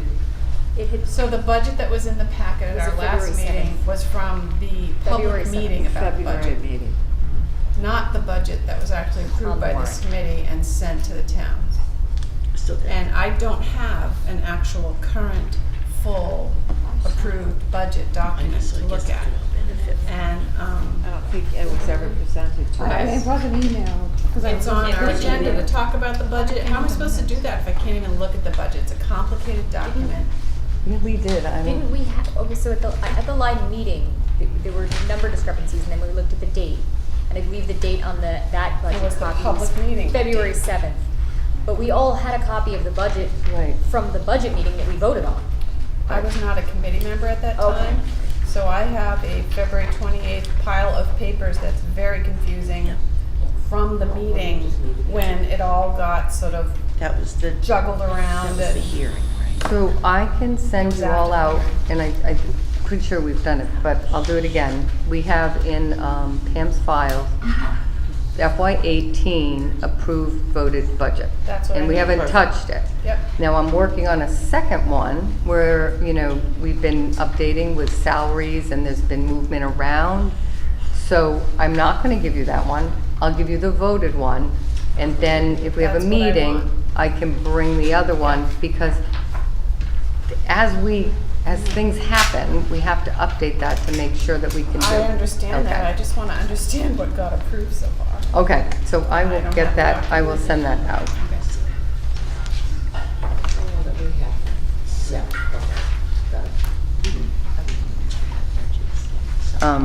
I can't do next Thursday, I have an appointment scheduled. I can't get out, I have to go to Boston. When is a good time to have I would like to open instead of having a budget subcommittee meeting, I'd like to have the whole committee be able to have some input on this budget. I think it's bigger than what the subcommittee is. Ruth just said she cannot make it on Thursday. That was my initial thought, was Thursday.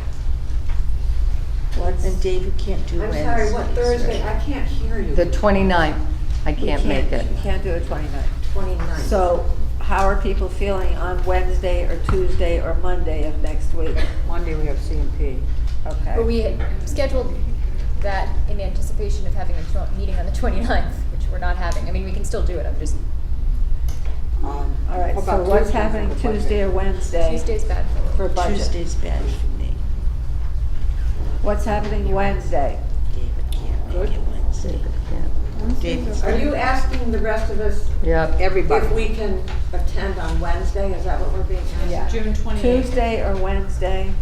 Tuesday I cannot do, Wednesday I can't do. How about Monday? What's happening with Monday? Monday is the CMP. CMP meeting. But we could move CMP. We could move it. I can't do Monday. I got a select board. on Monday. So, why, do you want to just I'll have change my- Pam put out Wednesday something works to everybody fine. and see what days are gonna work? Wednesday, we're Wednesday. David said he could possibly. I'll change my schedule for that Wednesday. How many people can come on a Wednesday evening? Okay, everybody but Deb, and you're gonna be on vacation, correct? Jim? So no nights. Jim can't, Deb can't. We're not But I think that's gonna be the best we're gonna get. Okay, what time? So, 7? Can we do it at 6:30? 6:30? What do people think? 6:30, okay. 6:30 Wednesday, the 28th.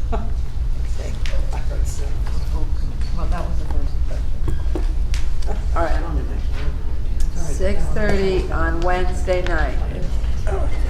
Here, And is that limited discussion to the budget, or? Yes. yeah, yeah. Because we will be getting through our agenda, I would expect tonight, so I don't think we need it. So, moving on to the next is, also David, you had on your request, Forest Mears Charter School as an opportunity. Can you fill us in on that one? Yeah, can we get to the budget category piece though? Okay. Which one is that? F4B. This thing that you handed down. So, our revenue and expense reports have over 400 line items. And our school committee association trainer suggested that 7 to 10 was a good number. This is a list of 22 I'd like you to take home and study. If we could truncate everything into these categories, maybe over time we find it meaningful to and so this would be, we would be seeing a budget summary document. Anybody who wanted to dive deep in the weeds could still see the bookkeeping is still done. And we haven't abandoned that system, and we ought to abandon it someday. So, but this, there are arguments that say, no, we should consider this by campus, not by category.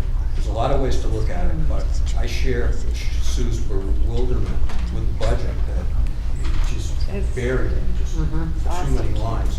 And one thing in budgeting that scares me is when you have miscellaneous line that's bigger than a whole bunch of the single items that you're looking at, then you really aren't seeing much. So this would be a start on that, and I think that it would flow from our current bookkeeping, which is our current software, which is really abysmal stuff, but we're not in a position to dump it and convert to something else. So, Okay, Marcia? It would cost us more Okay, money. so David is suggesting that instead of reporting, well, I mean, I know the bookkeepers have to do this, but instead of reporting to the school committee on this format, we will come to school committee meeting and get a reporting. This breakdown. Using this format, these codes. Okay. And our current accounting system could produce reports based on that? Mm-hmm. I mean, certainly can't buy a new one right now. Well, this- How do people feel about just getting a number and not getting the explanation? As long as we have access to the rest of it, and I think what I would do is request one of those anyways every month, so that I can see what the So breakdown is. if you wanted to do it, you could do it. If you wanted a more Can I clarified. make a suggestion? Sure. On that regard, I mean, yes, we get this lovely colored paper every month in our packet, but this is always emailed.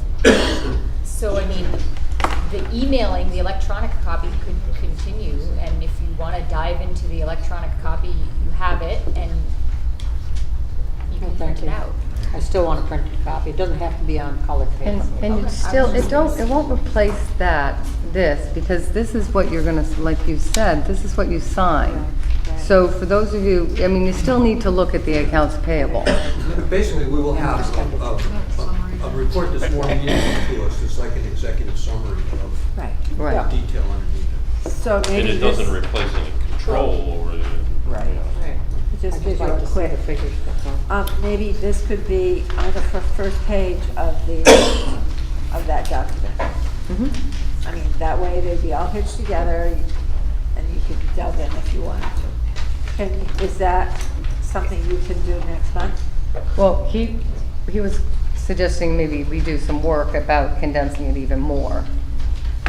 Well, this would be a start. You wanna start with the one I did? Is there much coding that's involved to write the report? No, I don't think so. I don't think so. I'd have to take a Then I look say at let's it. Did try I keep this one? and see if we can sort I it out. actually created it, and I have. My name's Brenda Beck. Oh, hi, Brenda. I'm accounts payable, and I'm the one that generates that report. So, Hi Brenda, thank you for the work you do. so that report was a report that was requested by the school committee back several years ago. When we switched over from the old accounting system that we had to this accounting system, it did not give the reports that our old system gave. The best way that Dale Goron was able to come up with the school committee was that every single item that I pay through accounts payable is associated with a purchase order. With that, I am able to run a report, and that's that report based on the purchase order. That is how I am able to give you what is on the warrant. I know that, David, you had requested back here 3 years or so ago, a different way, because in the past, I always ran it based on the school location. And that's how I give it to you now, is based on the school location. You had asked Dale for a different format, and I now run it both ways for you. I run it by school location, and I run it by cost code. So in other words, 00001 is the general fund. If there's a lunch account, I give it to you by the lunch account. It is broken down for you by the cost codes, and is given to you by the school location. That's how I'm able to give you and generate for you the backup details of what's on your warrant that you're signing. Thank you, Brenda. Can she come to our budget meeting? I was gonna say, we need a lesson with Brenda. We've been wanting it. We didn't know she was back there. She didn't even admit. She was hiding. She was hiding. She was smart is what she was. I think we conjured her up. Okay, so we'll try this next month. Yep. Okay, start off the new year with a new format, or an added format. All right, Will now, this be for the July meeting or August? July starts the next year. yeah, I'm not sure that we're having a regular I don't know, let me think, All let me right. think, okay? I would recommend. For the next meeting, whatever, yeah. I just request a copy of it. Just one copy of it. Yeah, I think everybody can do that. Oh, okay. Now we're to Horace Mann. I wanted to inform the school committee that Warwick is seriously looking at converting Warwick Center School into a public charter school, a Horace Mann charter school. We're a level 1 school, and I have studied this a bit. I think that Pioneer is as well right and a good candidate to become a Horace Mann charter school. We're a public school. We would still be a public school. But from the revenue side, Horace Mann charter schools don't take $5,000 for student placement. It's the tuition is calculated by the Department of Education and varies by district depending on how much the district spends on education. In Warwick School, many of the choice kids come from Athol, Royalston, and from Mahar, and they're not on the high end of spending. From memory, it's around $10,000, $11,000 instead of $55,000. Pioneer student were to go to a Horace Mann charter school, we would pay $16,000 and change because of our expenditure level. It makes a big difference in the revenue side, and I think Warwick Community School is, by virtue of its level 1 standing, is very handsome building, it's great staff, stands a very good chance of being granted a charter, and I see it as a way that we'll be able to keep the Warwick School open and grow it. When we built the Warwick Center School, we had 101 kids in the 3-room schoolhouse. And the state said, you build a school that's good for 40 years. It's 20 years, almost 20 years later. The school has expanded to its footprint and small class sizes, and it would change the use of the building, but that building was designed for 125, 150 kids. So it's something we're looking at. We're not going to be able to adhere to the formal schedule with the Department of Education because we just don't want to push this too fast, but they will take applications on a rolling basis. So I'll send everybody some links on where you can do some basic reading, frequently asked questions, and such. My first and major question, right off the top of my head, is how does that impact Warwick children? Well, it impacts Warwick children in a number of ways. It could create a situation where we have single grade classrooms instead of multi-grade classrooms. It could mean a difference between Warwick being able to stay open. I know, but I'm wondering how if it adversely affects Warwick All Elementary. things we need to look at. I'm not at a point of necessarily defending it, but the school committee needs to be advised of this. Adversely in what sense? I'm thinking, does Warwick have to pay for having their kids go to their own home school? No. Yeah, in the same way, through tax assessment. Okay, Warwick would contribute taxes to the school. but they don't pay for anything extra, so they're not paying the $10,000, the $16,000. No, and currently Warwick spends spends about $17,000 per student, our money, not Chapter 70, $17,000 per student for kids in charter schools, in the tech school, and school choice in the Pioneer District. So Pioneer, the tech school, and what Warwick appropriates from its tax dollars, when you divide that number by the number of students from kindergarten through 12th grade and whatever we're supporting, it's $17,000 per student, which is pretty serious money. So there's a possibility that Warwick might get a little tax relief as the school ramped up and got to scale. It's just a different thought process. I didn't want the kids to be having to come to Northfield to go to school, you know? I mean, I think it's important for them to be educated in their own town. No, it's, there are a myriad of agreements that would need to be negotiated. Agreements, the teachers would have the right to stay in the union, but there would be agreements that would be negotiated. For instance, the teachers might like an out. I'm a public school teacher. I'm suspicious. I want to try this for a year, but I want the ability to transfer somewhere else in the district if I just can't take this. There needs to be that charter school would be part of the district. We'd have to negotiate. We'd obviously want the district to take care of our special needs, and there would need to be an agreement on how that's compensated, etc. There are a lot of agreements. It's not an easy task at all. How many students do you have presently in Warwick, your own students? 30 kids from Warwick in our school. 38. 38. And then choiced in, or? About 20. Wow. And it's growing, I would say. Good. More choice children coming in.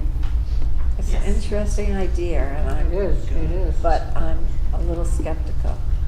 But Well, I guess that's when you say okay. charter school to this crowd, most people are skeptical. Yeah, but there's Horace Mann charter schools and then there's charter schools. Very They're different. totally different. So what's the difference? There are no for-profit charter schools allowed in Massachusetts, but I think the Commonwealth charter schools that are nonprofits might have the ability to contract with for-profit operators to operate their schools. I never understood why the for-profit charter industry dumped so much money in a ballot initiative in Massachusetts where they couldn't really work even if it passed. So this is a public school. It would have a public school trustees. It is a public school in every sense of the word, and it would be Warwick's elementary school. It would just happen to be a charter school. Horace Mann charter. Horace Mann charter school. And I imagine the agreement would allow, just as now, a child from Warwick can petition the school committee to go to school in Northfield, if that's what they want. And I would think we'd want to keep that option alive. Yes. I'm just wondering, what would the relationship of the school to the school committee change? Yes. In what way? The school would be governed by a 5-person board of trustees. And there would, in terms of the school, it would not be looking for much central office support in terms of superintendent.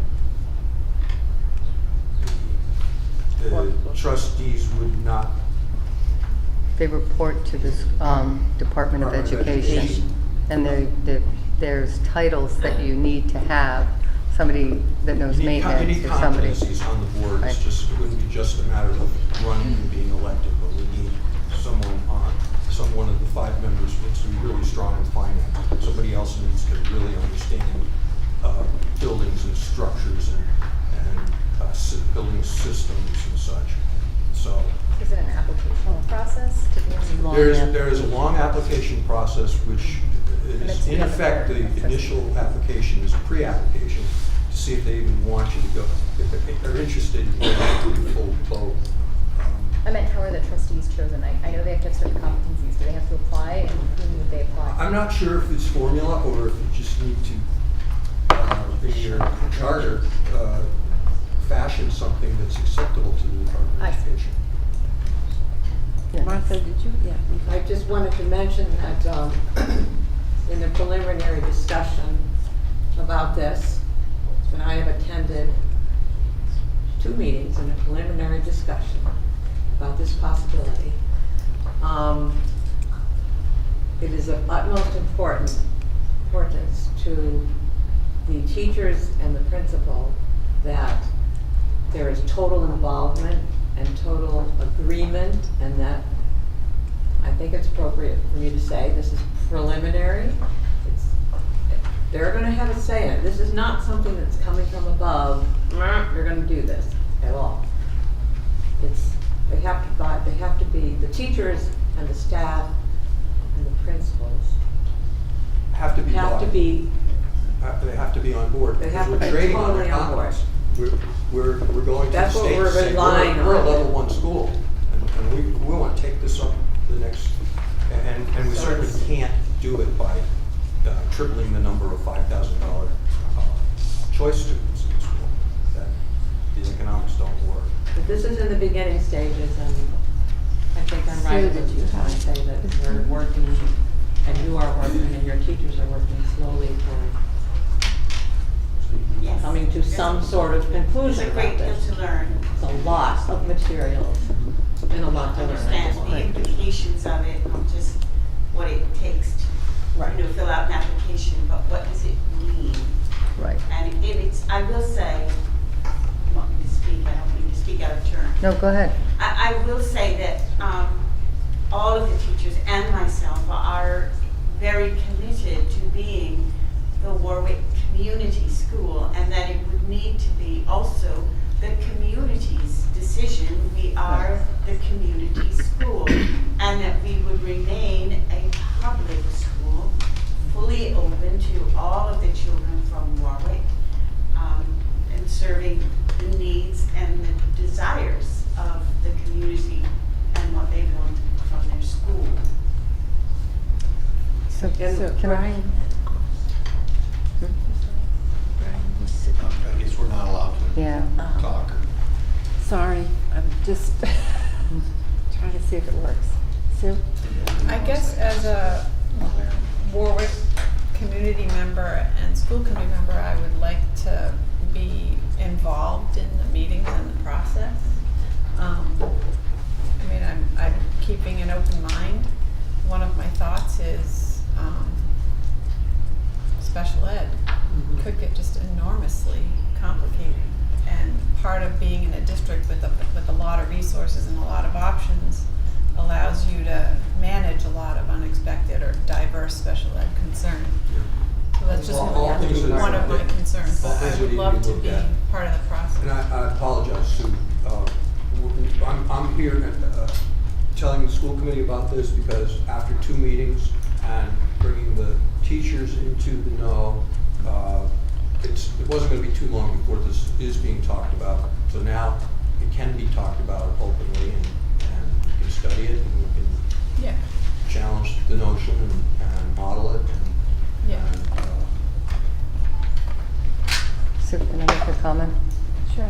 So, in the spirit of the fact that we have declining enrollments and we're struggling, as you can see from these meetings and everything else, everybody's anxious, we're losing staff, we can't keep doing things the way we've always done them.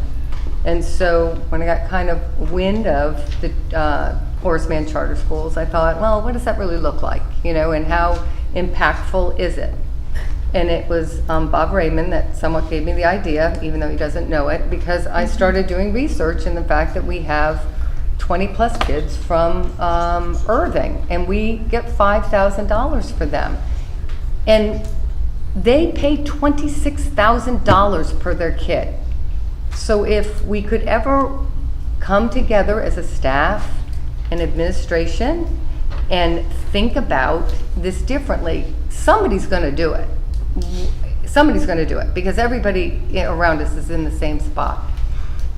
Just the Irving kids alone would bring in over $500,000. When you counted up all of your school choice kids, it would be $1.5 million.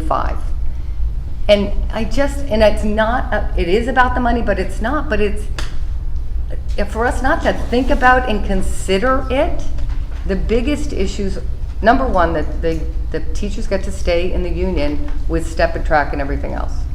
The major difference is that there's a 5-member board that runs and controls the school. The faculty and the administration are the ones that really make the decisions. And so those 2 factors are the big thing. Nothing else that other than your name changes.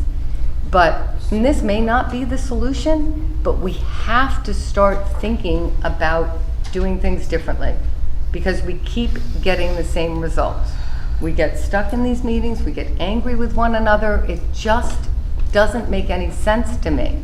And this might not be the solution, but thinking about this and other solutions is what we need to collaboratively come together.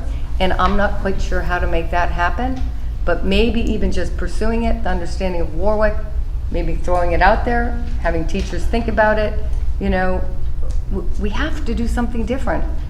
And I think the towns recognize it because they're broke too. Well, you explain exactly what you're saying. You keep saying it. What does it refer to?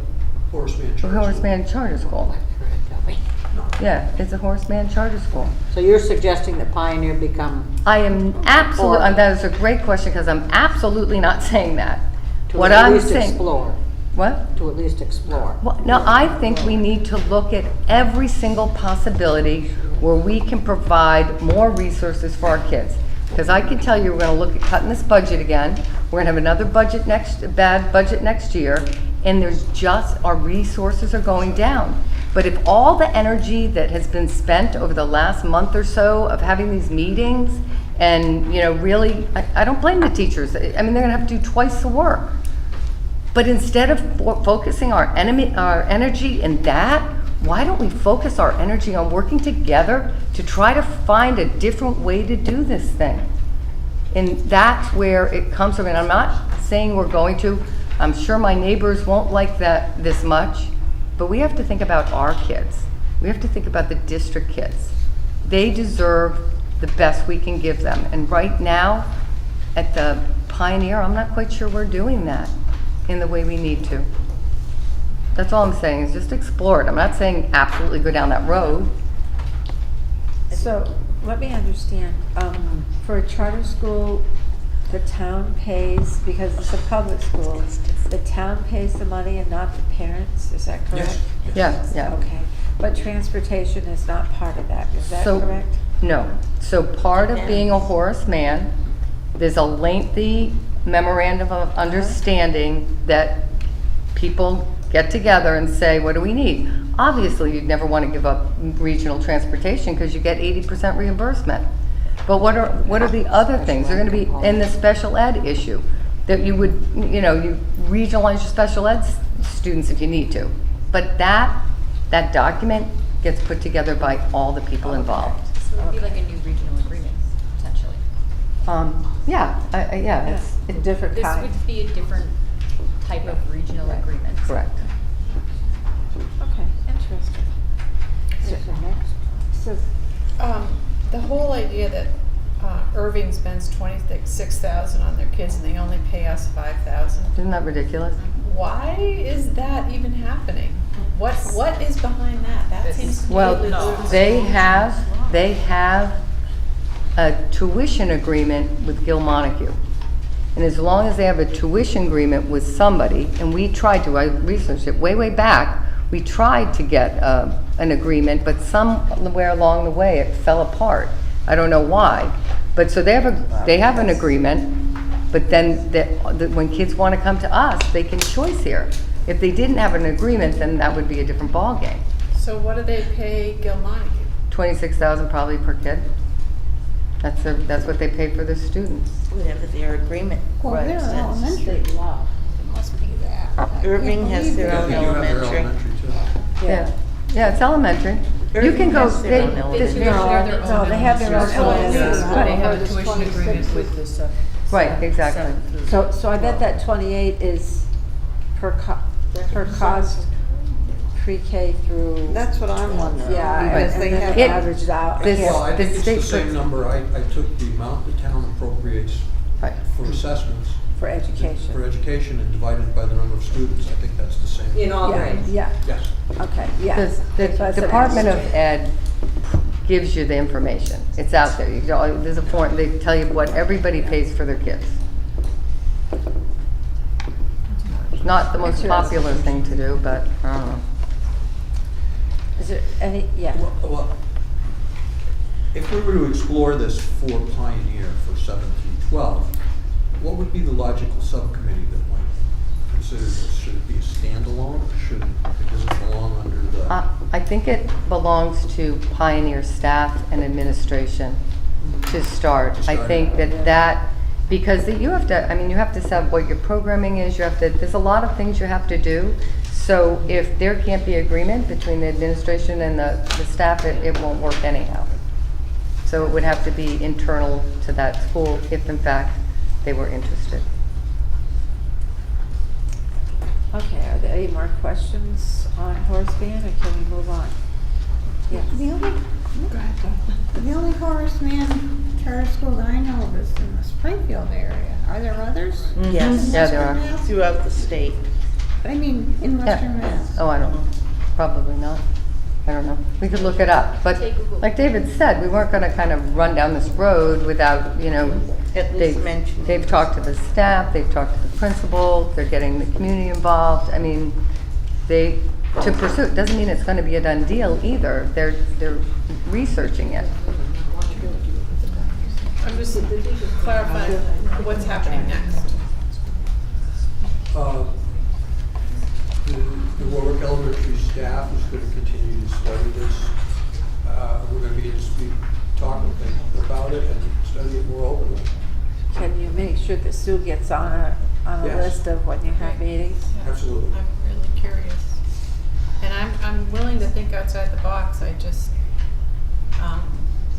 you know, we had a committee vote about charter schools, and everybody on the committee, except for you, David, said, no, we're not supporting charter schools.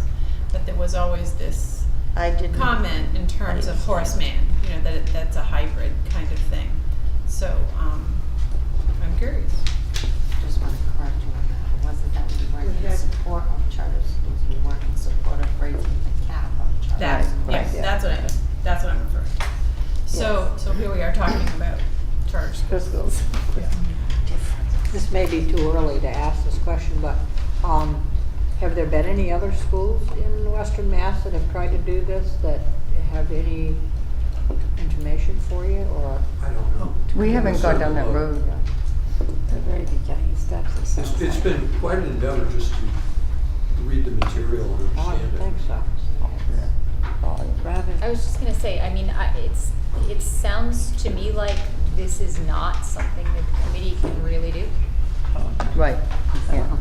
David's letting us know about what the internal workings of the Warwick School are, and Ruth is saying, take that information and do what you will with it, community in front of me. Because the school committee doesn't really have any control over this one. Right. Right, there were, I think we I had a don't couple think of. that's true. I think ultimately for us to proceed, it would need the school committee's blessing. For Horace Mann, I think you're right, because you're going to have that memorandum of understanding if you do it. but we don't have to be involved in every single step, because we have 3 representatives that will probably. And then Warwick's kids would still come to Pioneer. Right. And I certainly envision that we'd be fully involved with special needs. And perhaps, you know, art and music, those other things. Yeah, as well. David let me know about the meetings they were grabbed. We grabbed time during the day, I think at 1 o'clock or something, and met with the teachers for a bit. But we can give copies to Sue. It wasn't anything any non-retired person would be able to go to. But I'm hanging around the house all day. Okay, now we're on to advanced placement English. Who's going to talk to that? I think you put this on, right? Did you put this on? I didn't think so, but I'll talk about it. Okay. I'm assuming this is in reference to the subcommittee discussion regarding Correct. AP English. So the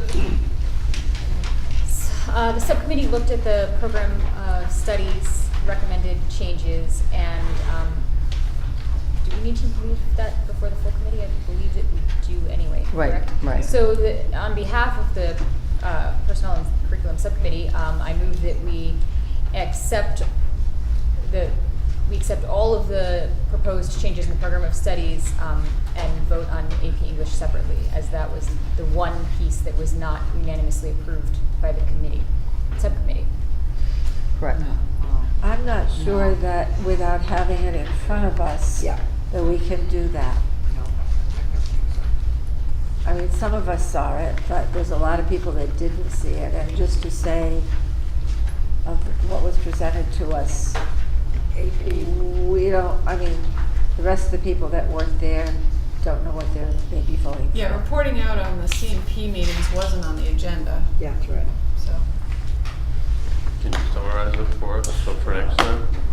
We, right, yeah, we can talk about it at the meeting in 5 days, but, we voted on, 2 computer science classes that were recommended by the computer science department, a digital literacy class at the middle school level, world music in the 8th grade,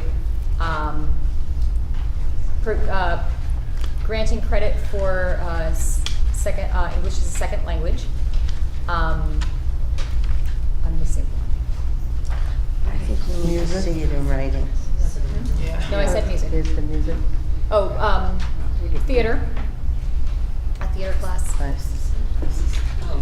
see it in writing. So can we bring that back to the meeting Yeah, on we can. next And Wednesday? so I think that the reason that and I don't think I put advanced placement English on here, but, so I'm not sure who did.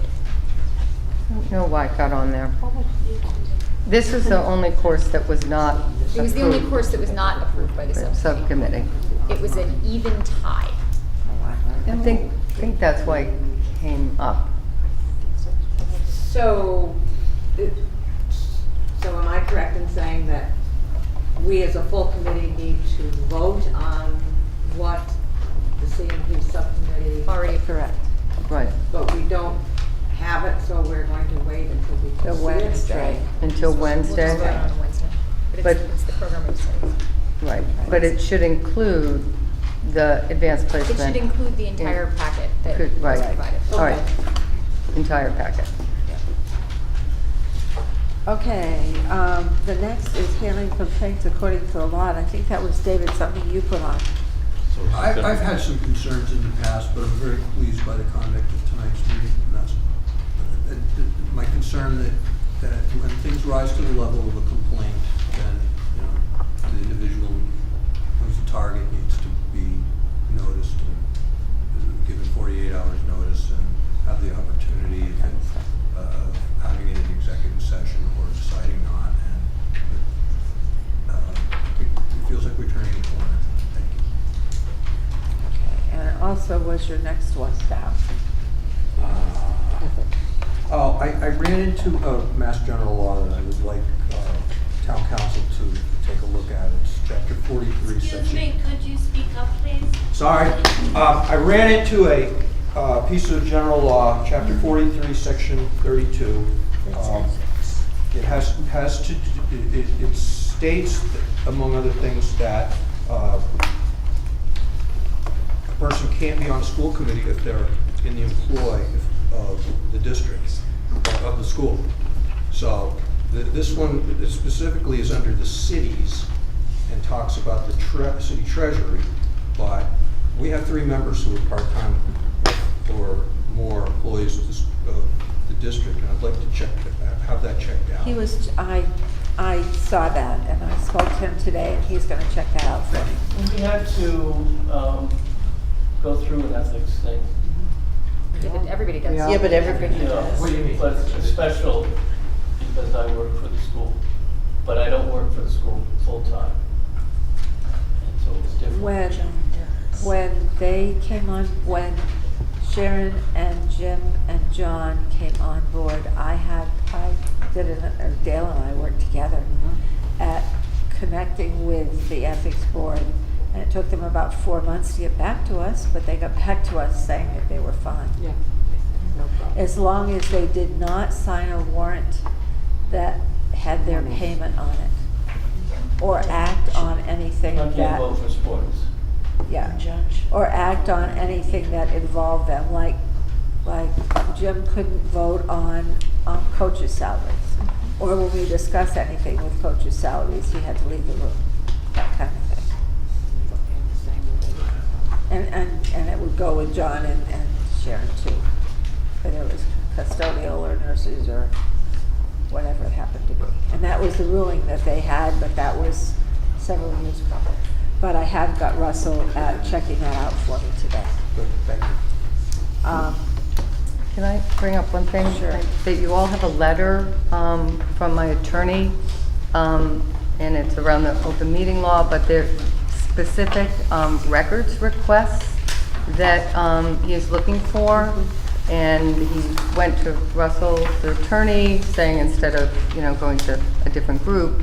So this will be helpful when we talk about the that non-public session that we were supposed to have. The lawyer needs this information so that we can prepare for our case. So I don't know, Pat, if you want to Where's the one? kind of Is work, this the one? huh? Is this the, no, No. this isn't it. No, it's wrong with the people. It's this I one. haven't seen it. There's one. There you Maybe I go. have, maybe it's in there Okay. somewhere and I didn't see it. Okay, has everyone got it? Because they just, They did, I gave it to him earlier. okay. Do you want me to read it to them, or? What, I mean, it's pretty self-explanatory. They're asking for an awful lot of information. I'm requesting copies of all emails between and among any school committee member regarding Ms. Miller's performance or complaints referred to in the June 16 correspondence. I don't know what that June 16th, 2016 is. Sick means he meant 2017. Okay. Typo or So why don't you just erase it and Because your send it? minute says 16. Emails between the school, any school committee member and any teacher or district employee submitting such complaints, and emails between any committee member and/or teacher relative to the superintendent's conduct, behavior, or performance. These records will be essential to the superintendent's preparation and presentation of a defense of these obviously contrite charges. I don't know how you want to coordinate that, but I don't know either. Yes. The way I would answer this in this case, since it's an informal request with a, want me to try again? The way I'd answer this is I would forward the affected emails to the email address, or find how maybe the attorney wants to set up a email account to receive all this stuff. But it's possible to, in your email client software, select the emails and dump them into an email rather than forward each one. I'll find out if you can do that. The other thing is that if you use your own personal email for district business, those emails would be applied to this as well.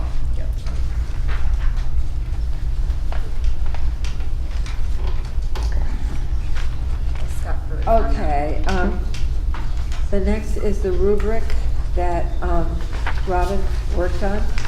Well, we did it together. Excuse me? We did it together. Good enough for copy. You don't? I don't. I know. I'll give it, that's fine. I don't have that letter. I don't have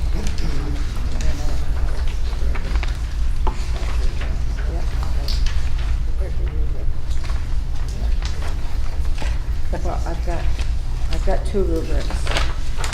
Okay. Twice.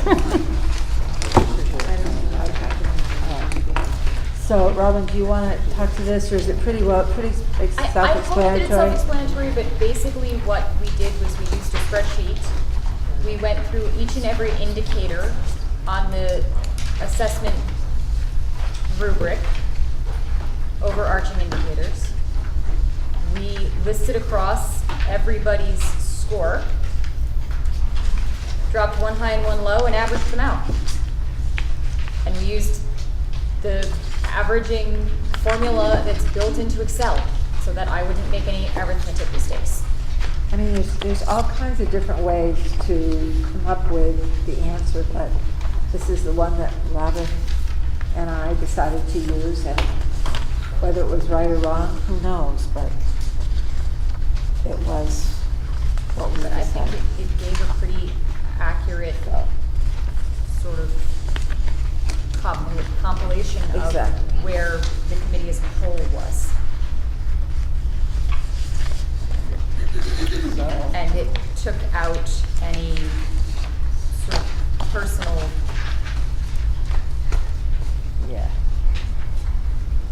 personal feelings about whose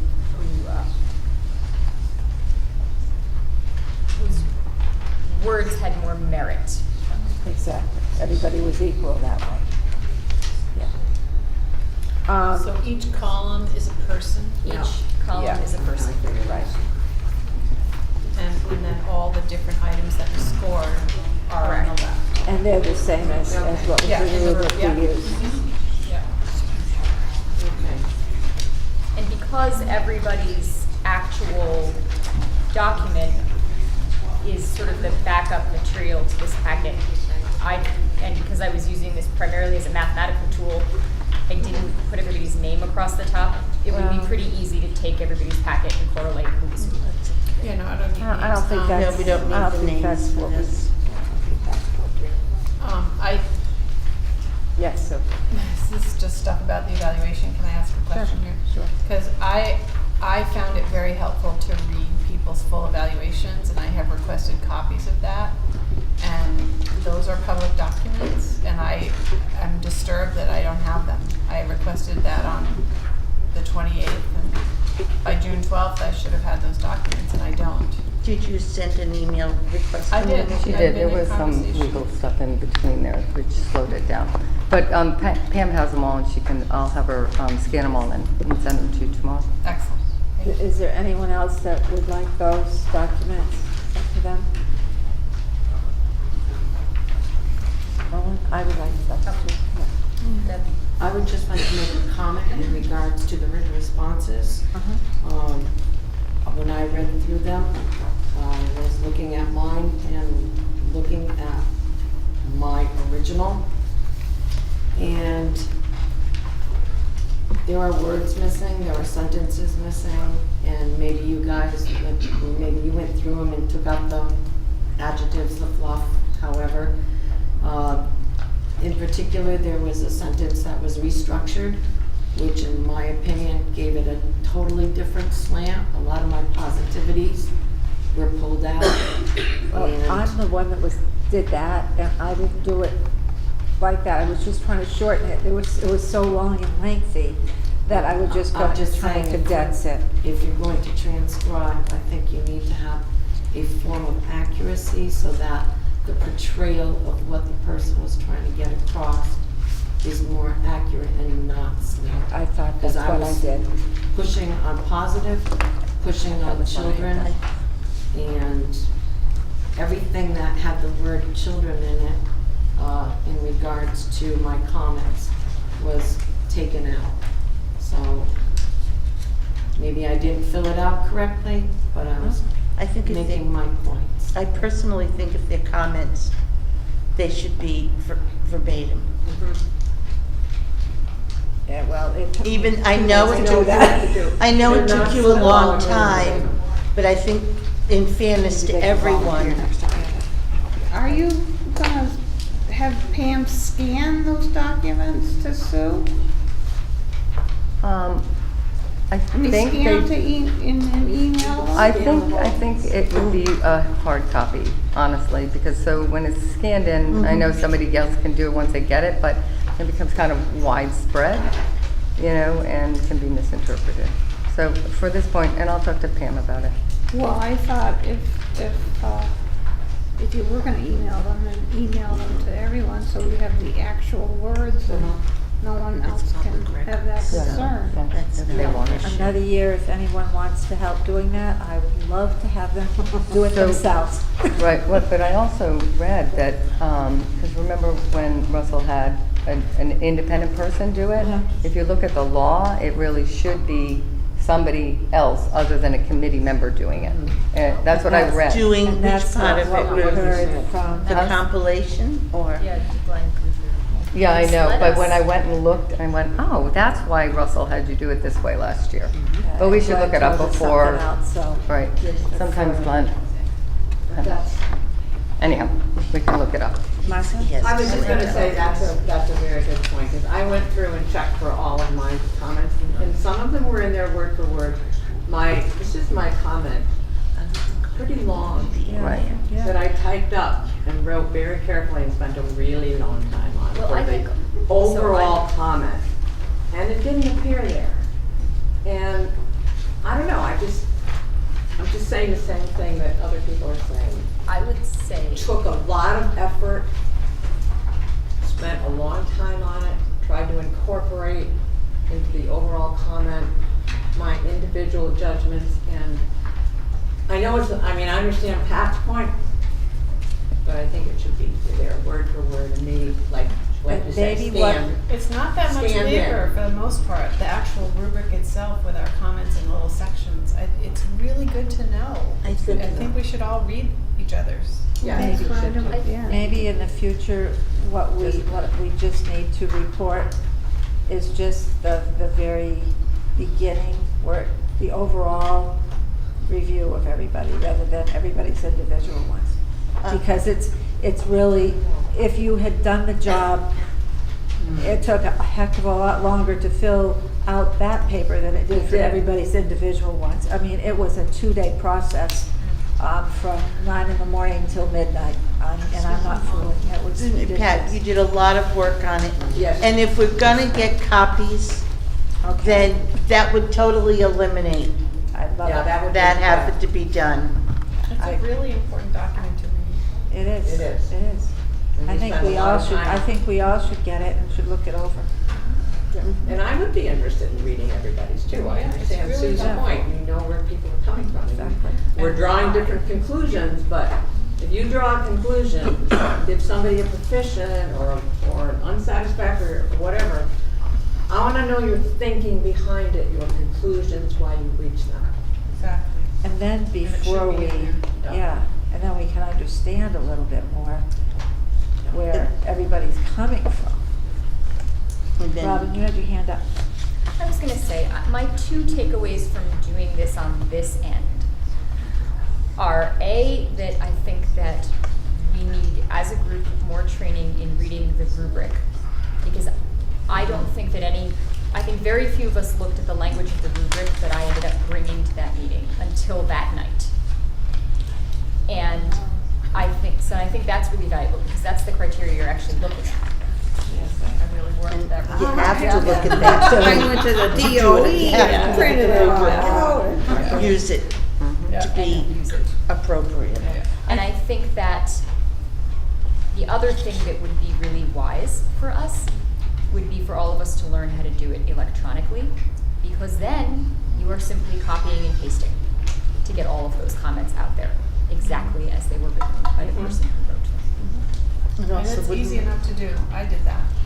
Right, but even then, what ended up getting handed over, which was the same thing as Martha, I typed up this whole thing and then I handed you a paper copy, and then in order to put it all in one document, it had to be retyped. Yeah. Which is a waste of everybody's time. Yeah. And the other thing I was going to say, as far as our preparing to complete this, is having a chance. I know Ruth gave us a lot of backup material, and I'm sure a lot of us looked through our meeting files and our minutes and all kinds of things to find out other backup materials for the answer we were giving. But if we got it, I don't know, I think maybe we should get it a bit sooner, and have the backup material I'm talking about a bit sooner, and maybe even have more chance to ask Ruth questions about it. I feel it's a little bit rushed. You're a really busy person. You've got 12 people calling you up and asking you, what does this mean? Okay. Maybe even have a chance to go over it at a meeting and for you to point out, this refers to this. This formative refers to review. this particular rubric. I don't know. It's a formative review. You submit your things and you have a formative meeting, and then you have the summative meeting. Yes. It is recommended in some of the Massachusetts School Committee documentation around evaluation that it happen mid-year and at the end of the year. Formative and a summative. Yeah, and that the goals be approved by the school committee in the fall, and the SMART goals be approved so that you know what goals you're working on and what criteria you're looking for, so it's not vague, it's easily measurable. And that would be we'd have a lot more to work with if we did that. Is there a school committee training that anybody can have on doing this? Does anyone know? You want a master of who knows how to do this? Ask Jean. She's the master? She knows, Good, yeah, well, she maybe knows we'll the evaluation ask system because- in and out. Is that true? Yeah, she's done lots of training on it. So you have an in-house person you wouldn't have to pay for, but she really, really, really understands the document and could in-depth answer any of your questions if you want to do a, Well, there's a school committee training in November, right? For, There's a conference where there's a Oh, whole bunch right. of training that goes on in Exactly. November. Exactly. That's just a little pricey. yeah, it is, yeah, given our budget, I guess. They're not gonna do it. Well, school committee has a line item, don't they? Right. do. And we just got a letter It's like from going back to, Masters of like, School it's, Committee yeah. saying we could get a reduced rate if we reserve prior, right? Right. Still pricey. It is. What was the reduced rate? I don't know how much much. it is. I don't know, it came in a letter a few weeks ago that I Yeah, it tucked did. in the pile. Yes, the school committee stuff. Yeah. But it's worth exploring just to see. Yes. I was wondering if by any chance, and I know this is probably one more piece of paperwork. Can't hear you. Okay. I'm sorry. If you kept like a running summary list of your evidence, of things that you Yep. complete or do, or, you know, the major stuff. Yep. And then you could hand that to us. Like once a month, give us an update or? However she wanted to do it. Right. I mean, the object was, instead of people trying to memorize it or go Right. digging for it, that it's kind of like a running total that you keep and that you give it to us. So I have no problem doing that and keeping it in a binder, but after last year, it was like overwhelming to you with the amount of information, so it's finding that balance. But yeah, I don't have a problem doing that. I don't mind digging for it, but it takes a lot of time just trying to think of other ways to help other people that may be easier for them to tap into some of the Right. information. Right. Okay, that's fine, thank you.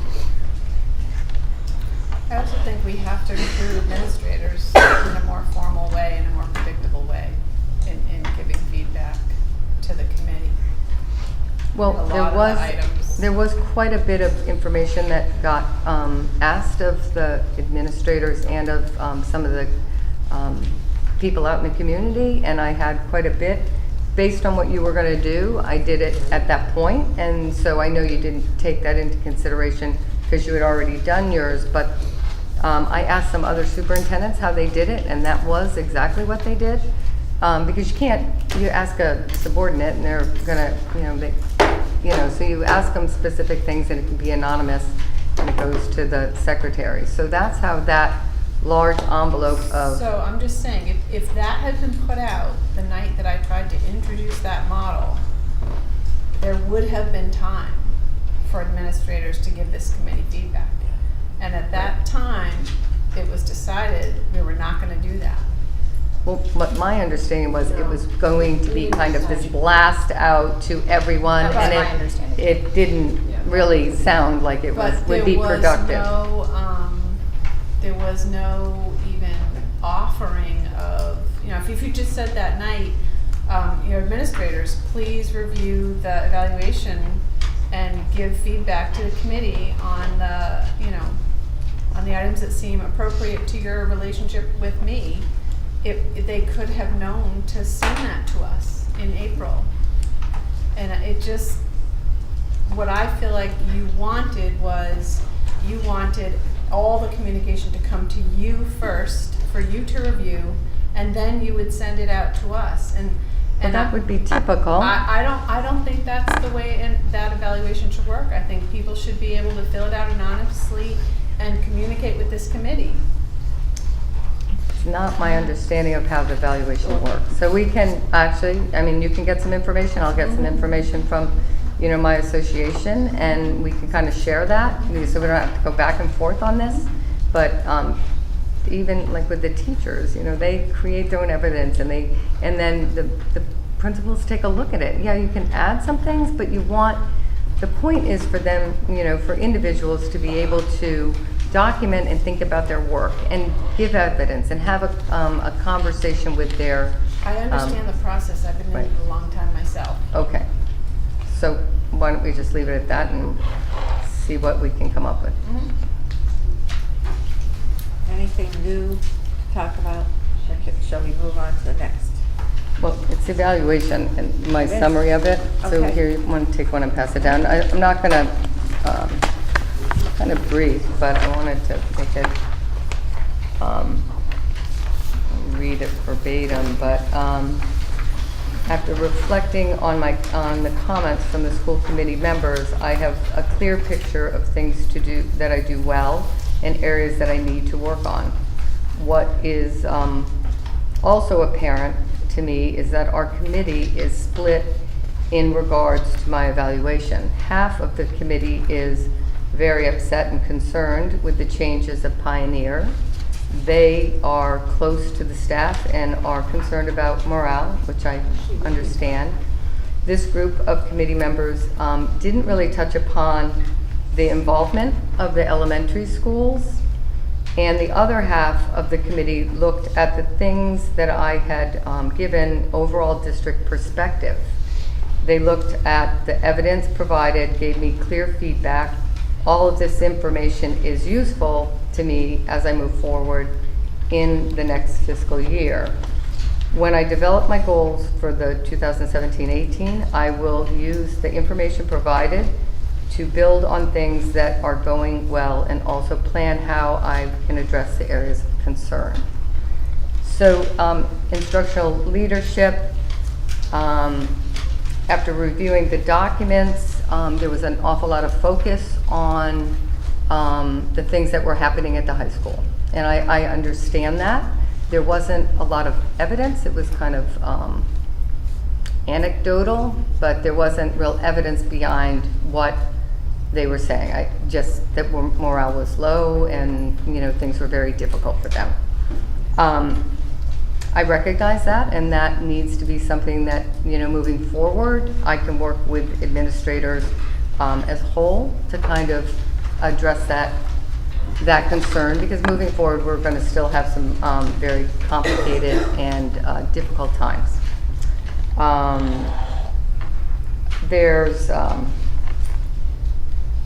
There were some comments by members that identified evidence of my leadership through evidence, such as the WPI grant, the STEM program, online courses, professional development, teacher evaluation. So there was a broader understanding of my work district-wide versus focused on the high school.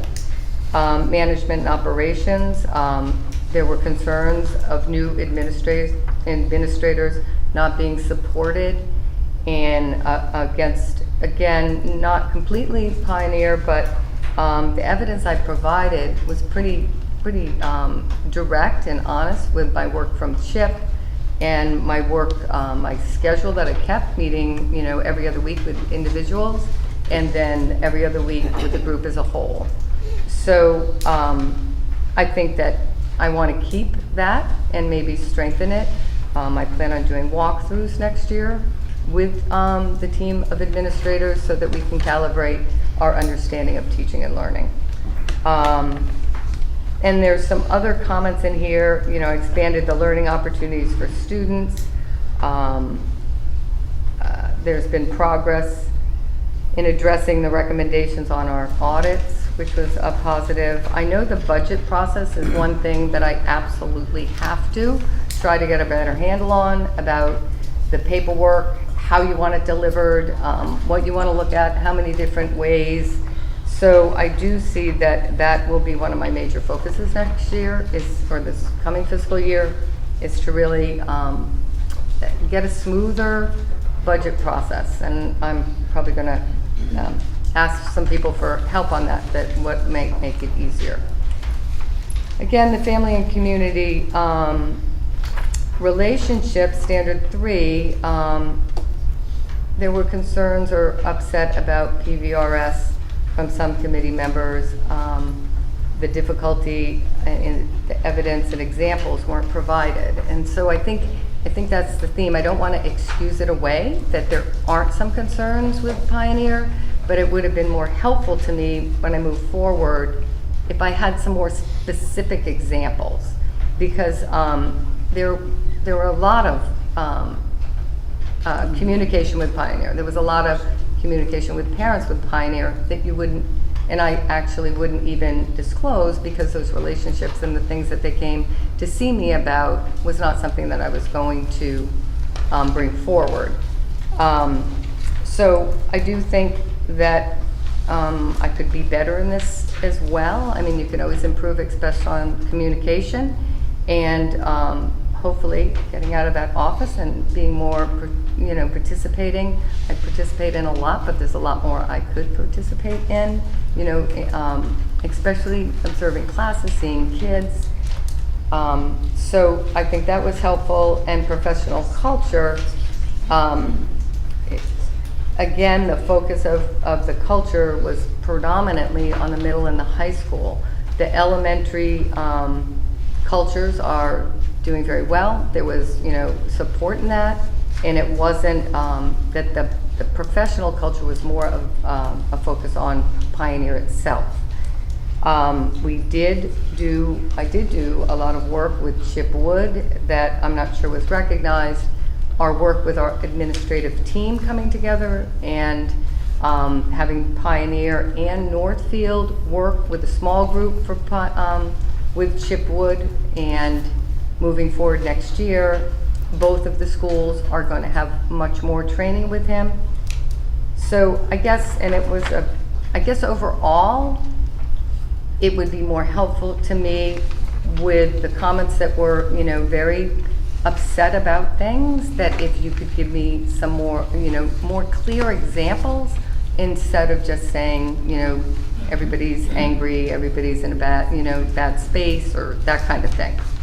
So I guess overall, I think I'm gonna really focus on the budget. I'm gonna really focus on communication, and also focus on, engaging not just with the principals, but with the teachers and each one of the schools in their community. So that was my overall impression, and I will work on setting some SMART goals and taking this information and the things that you actually wrote, and looking at all of them to create a plan to move forward. Can you talk about the relationship between this summary and this letter that you just gave us? What letter did I just give you? My attorney sent that, and there is no relationship between the two. That has something to do with a very different, something very different and it has nothing to do with... Okay, because when I asked you for copies of the documents, you said, well, I'm reviewing them for possible violation of open meeting law, so I'm not releasing them. But I was working with my attorney, and I gave the documents to see if there was anything that was not appropriate, and I gave them wanted to give them to Russell so he would review them as well, and he said he would wait for my attorney. And so what, in your own words, what is the gist of what you think this letter is asking for? What do I think that letter's, what I think that the letter's for? Mm-hmm. What does that mean? Asking for. What's it asking for? Asking. I think it's pretty self-explanatory. She's asking her. What about us? Are we supposed to get copies of our emails? Yes. And how do we do that? I don't know. I think that's, you can have that. What do you mean, how do you get a copy of your email? You could email them. Not on my little person, I Well, can't. you have a legal responsibility, and if we don't voluntarily comply, we get a public records request. Email, you can just forward all of your emails. Yeah. Do we have to forward all of them, or? You could also save them to a folder? To a thumb drive. And then just drop them off? So what are you after here, Ruth? What's the purpose of this? This is a legal matter that probably shouldn't be discussed in open public session. Mm-hmm. Let's leave it at that. Okay. Just hand it out. And yeah, sure.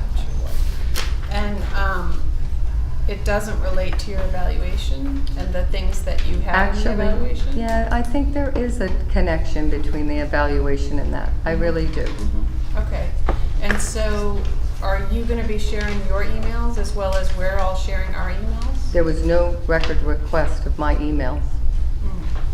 Okay. I think that would probably give a more balanced perspective if all of the emails were shared. Yours as well as ours. Yeah. Okay. Excuse me, Ruth. I Yes. Do you have 2 more copies of that? We didn't get what you. Oh, these? Yeah, sorry. No problem. Thanks. Thank you. Oh. I have this letter. Okay. We have appointment letters. That's what I wondered if you had those. They do, here they are. Okay. Here's, All right. this is the one for Ruth, okay? Okay, we have a letter here to appoint Ruth Cote as our school doctor, or district doctor, right? Yeah, district doctor. Also another one for Bernardston Heath about our auditor, and another one to Ann Harding for our secretary.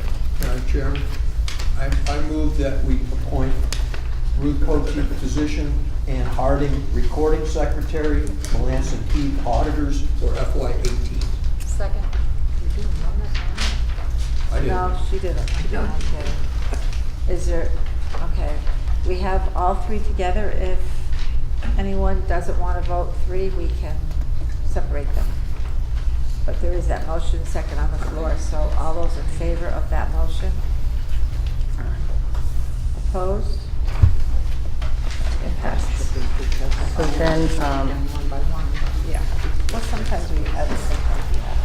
then we have, Okay. this, we need to authorize for her to, the treasurer to Yeah. borrow.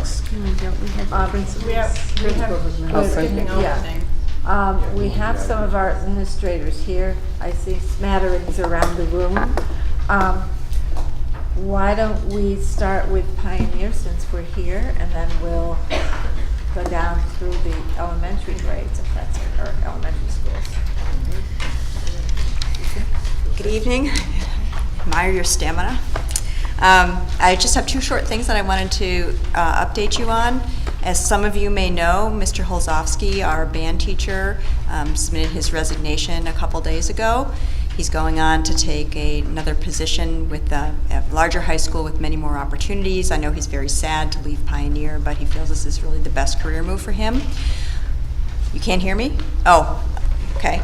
I wanted to assure the committee and the community that we are absolutely committed to the excellence that Mr. Holzowski has established over his more than a decade here with the Pioneer Band program. I've already put out a call to all our students and all our parents to volunteer to be on a search committee to find someone who's going to be able to fill his very large shoes. I'll also be recruiting faculty to be part of that search committee, so that's already in progress. We've already had several students and parents step forward to be part of that. So we're going to be very aggressively pursuing someone who can continue that tradition of excellence that's been established here at Pioneer for our band program.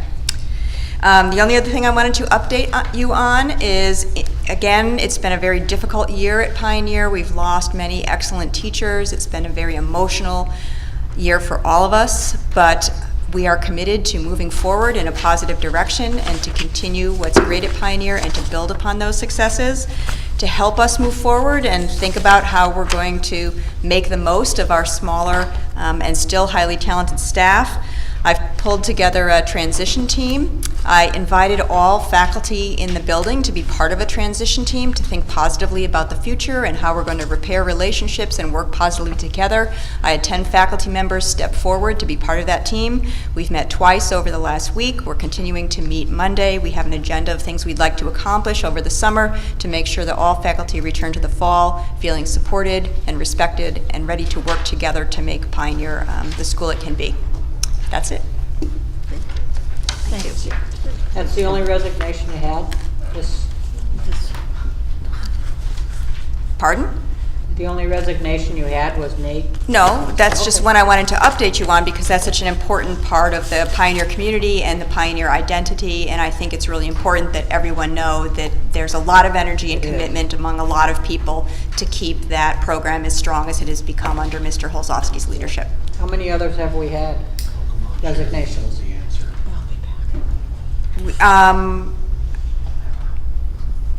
We've had 5 resignations over the course of this whole school year of professional staff. This past week, how many have we had? This past week, I think 2.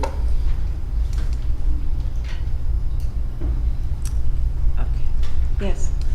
Jean, I have a question. I was approached by a Northfield resident only because we were at the same occasion, and he's very committed to the bicycle program that started this year. Yep. And he said for me, please, to make sure that program will be continuing, because he volunteers with that program, is very vested in seeing that continue. Yes, and that's an excellent point. We have the infrastructure now. We have 30 bicycles and all the equipment that goes with them, so that is there. There's lots of enthusiasm among our students to participate in that. I think we'd like to see the bike club expand. We'd like to see many clubs expand next year. With these, one of the questions I ask all the candidates when they come to interview for the vacancies that we have is, besides what you're going to do for us in the classroom, what are those things that you're willing to do for us and contribute from your passions to the entire school community? And I've had people talk about running CPR trainings and EMT trainings. I've had people talk about wanting to be coaches. I've had people talk about other passions that they have in their life that they're willing to share with our students. So that's very much on my mind and something that I'm constantly looking for in faculty. I told him I would pass it on. Yes. At our school committee meeting. Thank you. Is that the bicycle program? That's a grant, right? It was a grant. The grant was involved in purchasing the bikes. Okay, so if that grant can't be rewritten for next year so that we'll be supported through a grant, or? No, I think it's like a one-time thing for a school. You get this thing, you get these 30 bikes, and you have a commitment, and they had to collect data over the course of the year and submit that to the funders. But that's now we own the bikes. Right, now we own the bikes. I like those bright yellow ones out there. That was a different grant, actually, that's not connected to the bike program. That was a grant that my assistant principal, Jennifer Albert Perry, wrote to bring that sort of bike culture to Pioneer. Public art or bike culture? What? Is it public art or bike culture? It's a little bit of both. That's what we liked about it. It was some public art to kind of, one of the things that came up in our transition meeting during our first meeting was that people would like to see sort of the spiff factor at Pioneer improved. Is that a butterfly garden, by the way? Yes, and we've had some. We have our this spring. Penny Betzold, who's one of our science teachers, put together with some of her students a butterfly garden, and the Envirothom team replanted some of where the invasive species along the parking lot had been removed. So we're really trying to start to take advantage of all the wonderful physical assets we have, both inside and outside the building. Great, thank you. Have you had any butterflies yet? I haven't been out there. I've been so busy. That's my summer goal. Okay, thank you. Is there anything more in Warwick you need to keep us abreast of, or? Sure. Just briefly, I just wanted to tell you all that after quite a tumultuous year in Warwick, we ended up in a very joyful place. And I think if I had 2 words for the year, it would be growth. And connection. We're feeling very connected right now, the staff to each other and to the children and to the community in new ways. And we've had all our host of myriad celebrations that have really been lovely. Field day went so well. We hiked the mountain today. There was a graduation last night that was, as ever in Warwick, so well attended. It's really wonderful. So yes, it's been a growing, connecting year up in Warwick. And all the staff are coming back, and we're looking forward to the next one. And over the summer, we will be reading up and contemplating this Horace Mann proposition and what it means. I think there's a lot of mixed feelings, but we intend to look at it with open eyes and try to figure out what will be best for our school and for our community. Thank you. This week, I just wanted you to know I had every intention of coming to that graduation, but the CNP meeting got rescheduled for Wednesday. There's so much. There's so much. I look forward to another opportunity. Yeah. I see our Leiden principal over there hiding behind something. She's not, but I can't see her. And I'm not sure if we have other principals here We that I do. can't We have see. Miss- we have I didn't Bernardston. see you, Bob. You were just right in line. Sorry. Good evening. Megan's there too. So we celebrated our 6th grade graduation last Friday evening. We graduated 6 students from Pearl Roads Elementary School. We had our field day on June 13th, which was run by the amazing Mrs. Scott. We have had a spring concert. We have had our field day. During our field day, I just want to publicly recognize the Leiden Fire Department for bringing down their truck. So the well at Leiden did not run out of water this year. And our kids got a fabulous slip and slide, so it was an outstanding time. Miss Armstrong put together our 6th grade graduation, which was another fantastic celebration. And today we watched as our kiddos counted down from 60 until they rang the bell right at 12 o'clock. So there were lots of smiles. So it was a great day. That's pretty much it. Yes. Okay, my obsessions are starting to show. How's your rain garden?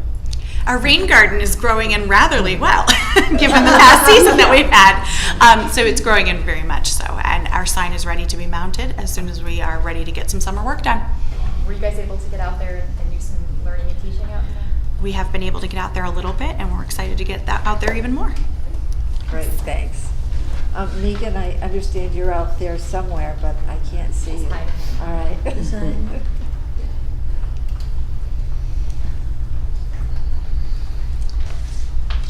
So the last month has seemed like a whirlwind of activities. We've had a lot of field trips, some plays and skits. We also had our chorus performance for students and parents recently. I want to also acknowledge the band concert that was here with Lynette Snedeker and all of the students. It was amazing. My first experience with that, and it was very well organized. We also had a few events that our 6th grade teacher, Shannon Miner, organized. We had a community day in which every grade chose some kind of activity to do for our school, like some gardening projects, cleaning up playground, creating signs around composting and recycling, things like that.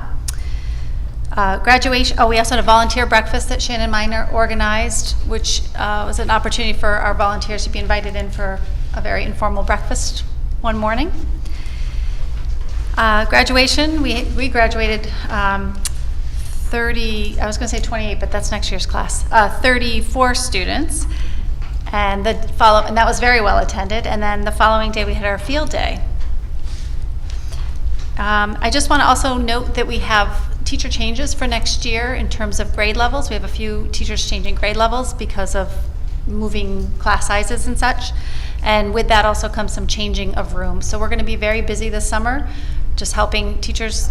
They're already in progress, but helping teachers move classrooms and cleaning the building and all of that, as well as some other big projects like a parking lot project and carpets being redone and some painting as well. So it's going to be a very busy summer at Northfield. Thanks. Thank you. Now, Bob, I know you're behind there because I could see you when you jumped up, but Martha was right. No worries. I'm amazed at what's happened just in the last few weeks. Starting June 1st, Sue Scott, our PE teacher, brought many students from throughout the district to Northampton High School for Special Olympics. Great event, and I'd like to acknowledge and thank the parent drivers and some of the staff drivers that brought them down for the event. We too have had an awful lot of field trips ranging from 6th grade to Boston Museum of Science, 5th grade to the Connecticut Science Museum, preschool to Stonewall Farm. We had a great science expo last Friday. This was where students presented to students hands-on learning projects that they did, and those ranged from simple machines in 1st grade, rockets in 4th grade, wind turbines in 3rd grade. The classes were split in half, where half stayed back and manned the stations, and students walked around the school and went into the different classrooms to see the projects. And then about a half hour later, they changed so that the other group would present while the others went through the building. That was a great event. We had Star Lab. It's an inflatable planetarium that was set up in the gym, and each classroom went in for about a half an hour and learned about the night sky. Yesterday, I think it was, we had a Paul Revere historian that worked with 3rd and 4th grade classrooms. I mean, it's been a lot. Tuesday night was graduation, 27 6th graders moving on, and we'll get ready to do it again for next year. Thanks a lot. Have a good summer. Chris McGuire. What? Chris is here. Is she? I don't, where is she at? Way up and back. Oh, She's hiding all behind right, that you book. really are hiding, Chris. She is. Can I use my gift to your voice instead of getting it over there on the microphone? Can you hear me? Sure. Yeah, great. It's a very busy time of year for my department in terms of setting up summer tutoring and summer schools. So this year, as usual, we have a program in coordination with the Northfield Rec program. We have several students going over there. We also have a couple of students joining the Bernardston recreation program this year because their preference was to stay with other students that they know rather than go to a new school. At Northfield, we also have a tutoring lab that involves keeping kids up to par in terms of reading. They practice some read naturally, which we already have, and some IXL, which is a math program. So that way they can stay in practice and keep up their skills.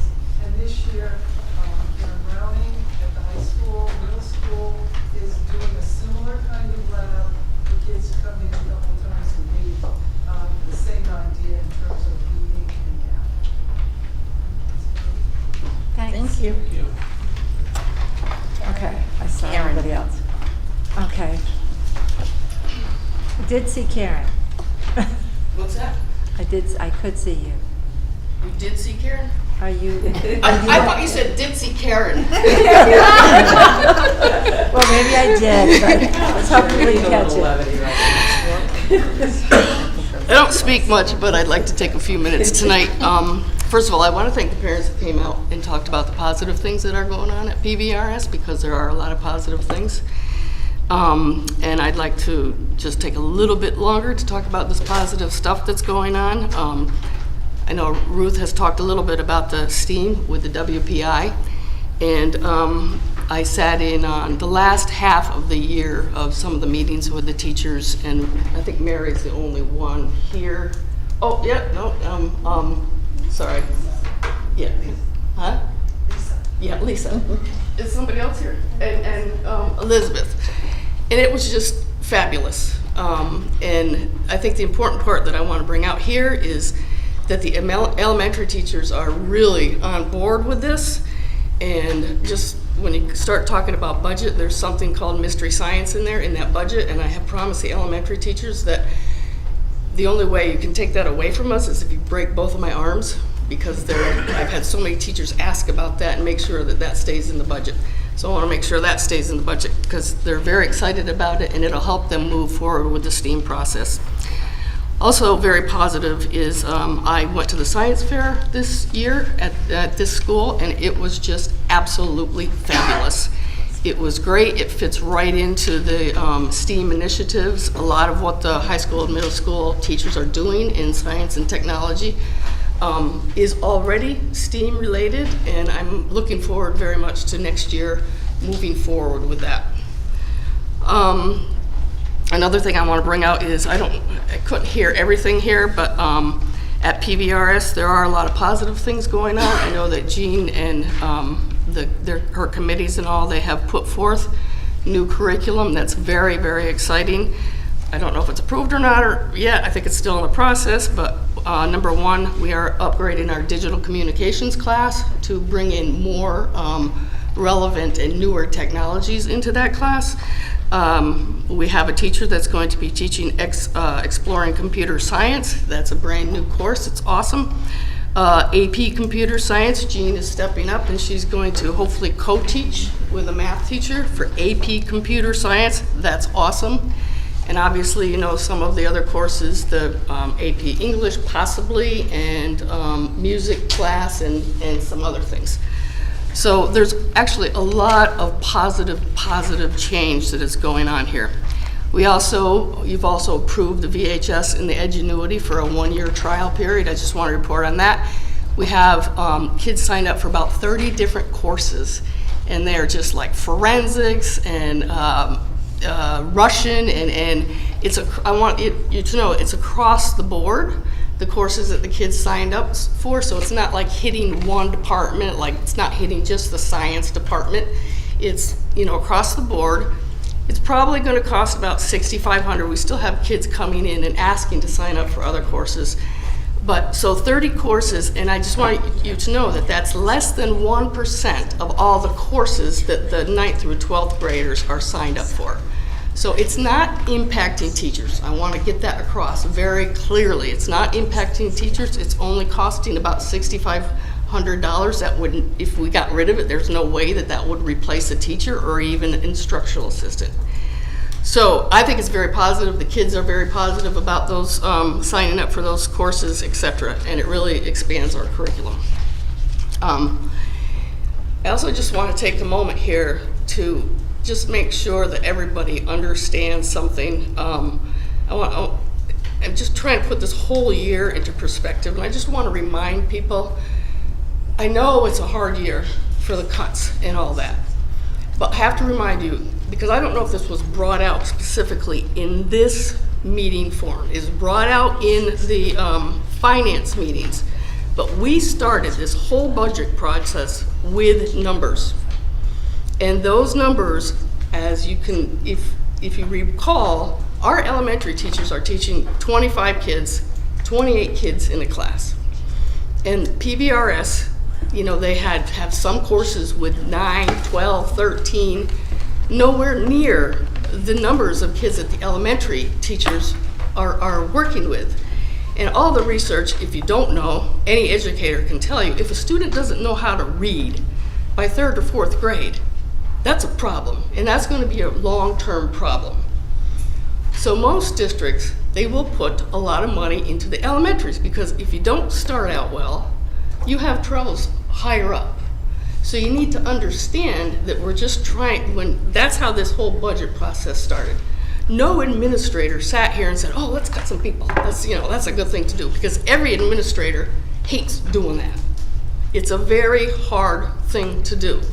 But it was based on the facts and also the losing the number of kids. But I want you to understand clearly, everybody, that these elementary teachers, what do you have? You have 28 kids in one elementary class? It was 28 a month ago. We lost a student to move to Washington State, but there were 28 in the class. Yeah. So I just want to put that in a nutshell and actually applaud those elementary teachers and the high school and middle school. I'm not saying anything negative about the high school or middle school.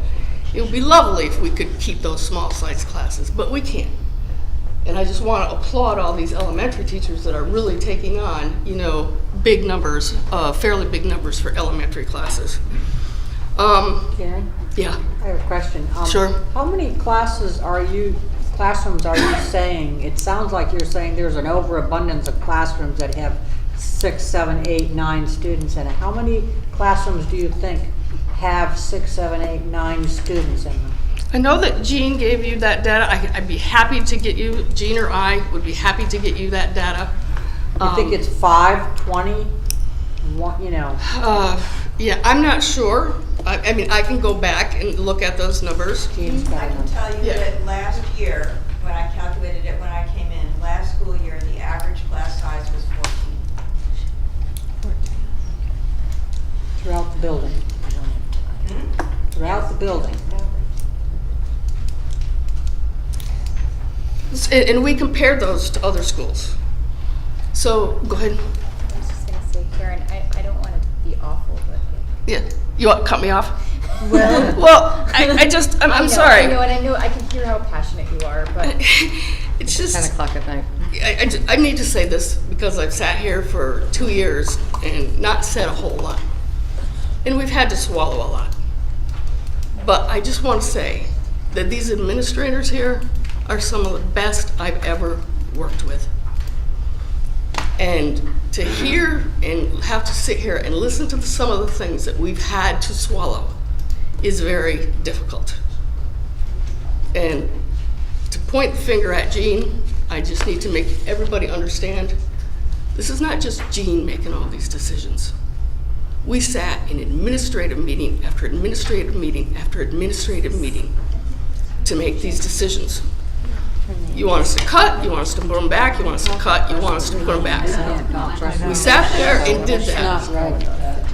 What's not right? Stop, you need to stop. Okay. I also want to say that I don't think it's right that somebody comes up in here and says, I ran into somebody and said, you know, they said, oh, well, the bullying of the teachers. I'm sorry, but you don't bring that to this meeting either. I'm going to stop. She said she wanted that passed on, and I gave her a name. It wasn't somebody. It was an esteemed colleague. Okay, You need to have some facts. It wasn't. She did have. I know that, but you brought it. Okay, our next thing is the district treasurer to borrow in anticipation of revenue for the fiscal year. Personnel electronically, we're skipping that? What? It was sent electronically. What is it? Personnel changes. Oh, the update on who's doing Right, what, that right, one? exactly. Okay. So we need to vote to authorize the district treasurer to borrow in anticipation of revenue beginning in July and ending in next June. Would anyone care to make that motion? That's just. So moved. Second. Discussion? All those in favor? Opposed? All right. I did. Yeah, everybody was positive. Good. Okay, subcommittee reports. Bill? Just the English language learner book you had and the athletic handbook you got forwarded to us. Just really updating those. I'd make a motion we accept those revised editions. All right. Second. Discussion? All those in favor? Can I just ask a question? Oh, yep, you Sorry. can. I just wanted to ask if the changes were just the things that were in bold. I didn't see how they printed up this time. We're just going over them. I would think I would that, think I would so, think yeah. that they Okay, are. that's fine. Yeah. That was all I wanted to know. I just wanted to be sure I knew. Bill, could you clarify, are you voting both at the Yes. same Both, time? yeah. Okay. Okay, once again, all those in favor? There were a couple of corrections that needed to happen. I just have to find them.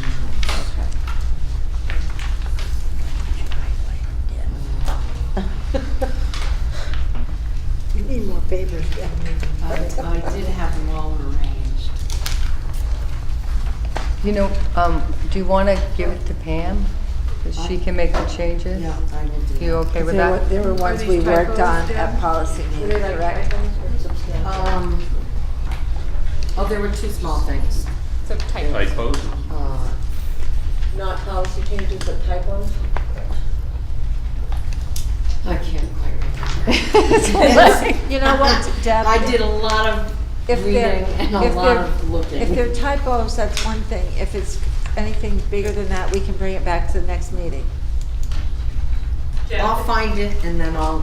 Yeah. Deb, if you find it, would you email it to me? Because I I'm the will. one that did it. I didn't send it out to Pam. I No, did. if I find it. You'll let me know. All right. Thank you. If I can find it. All right. Okay. Thank you. It was my brainy idea to have an overview of subcommittee meetings because that way, yes, we did. We did. Was that all in favor? It was. Sorry, I missed that. I thought we were in the discussion. No, you can't keep up, Chief. No. Not tonight. I see the finger up. Yeah. I want to do some housekeeping on policy subcommittee. and I would like the minutes to reflect that we have, as a subcommittee, not really done our diligence to what we're supposed to do. Our job as a committee is making policy.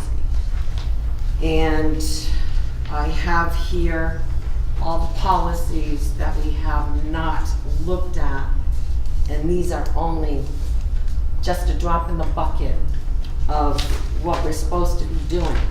The last 6 or 7 months, we have worked on updating the handbooks, which, yes, they're important, but most of it was fluff.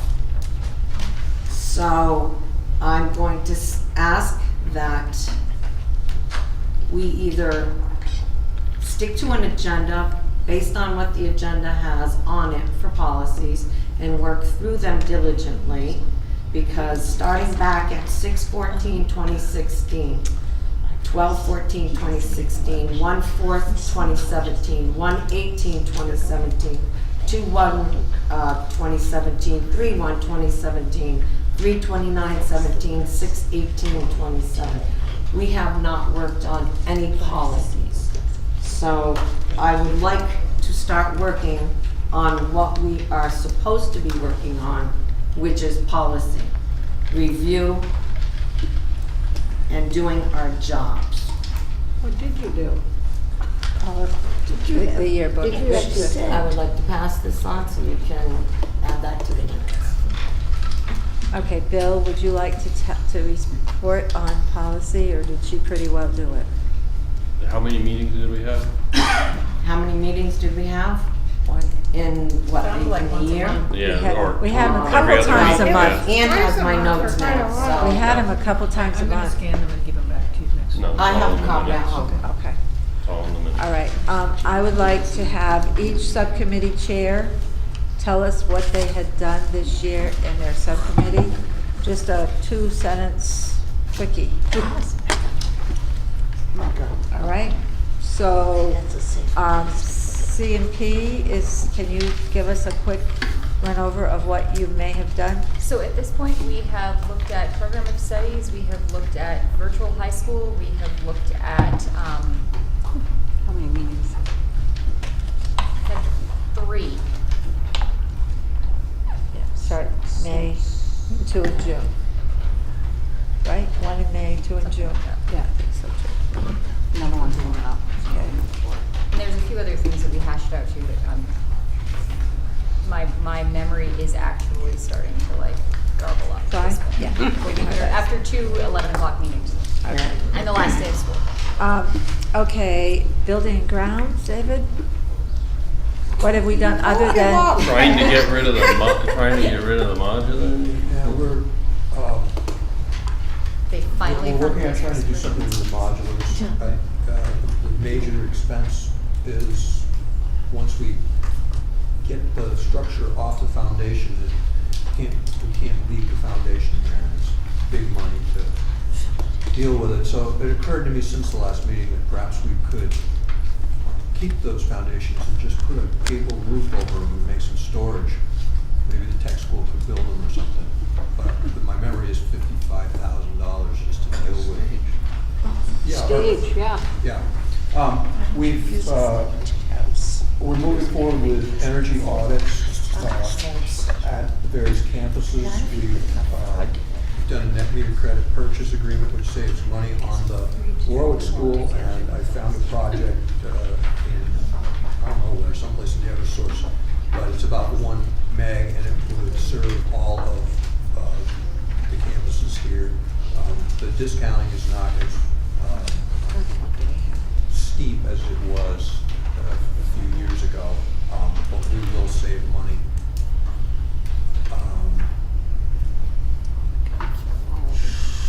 I'm drawing a blank. You finally found a home for the superintendent. Central Yes, office. thank you, committee. We have a central office location. Okay. Yeah, we were involved in the budget process at looking at the, I hate to say capital because we never agreed on what the term is, but those responsibilities that, with respect to elementary schools that belong to the town and the needs that are, have to do with the building and occupancy here. That's a lot more than 2 sentences.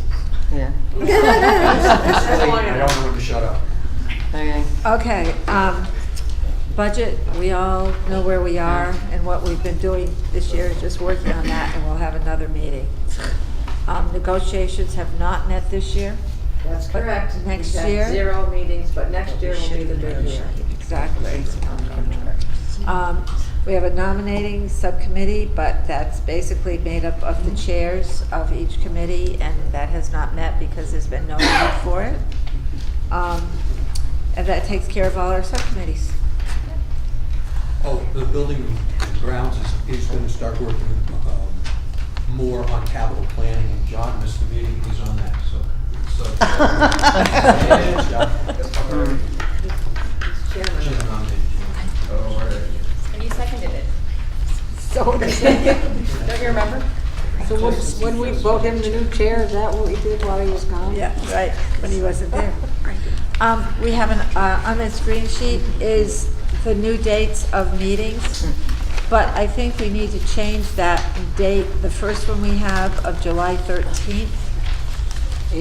I won't be here. I know that was a time that was better for people as far as signing the warrants, but this letter that we got today makes it so that we need to have a meeting on the 20th of July. And looking through on when people's vacations are, there is a way that if we vote it, we can have, and I'm gonna send these to you guys. There is a way that you can vote to have somebody call and be like on a remote, whatever, so that they can participate in a vote if that is something they so desire.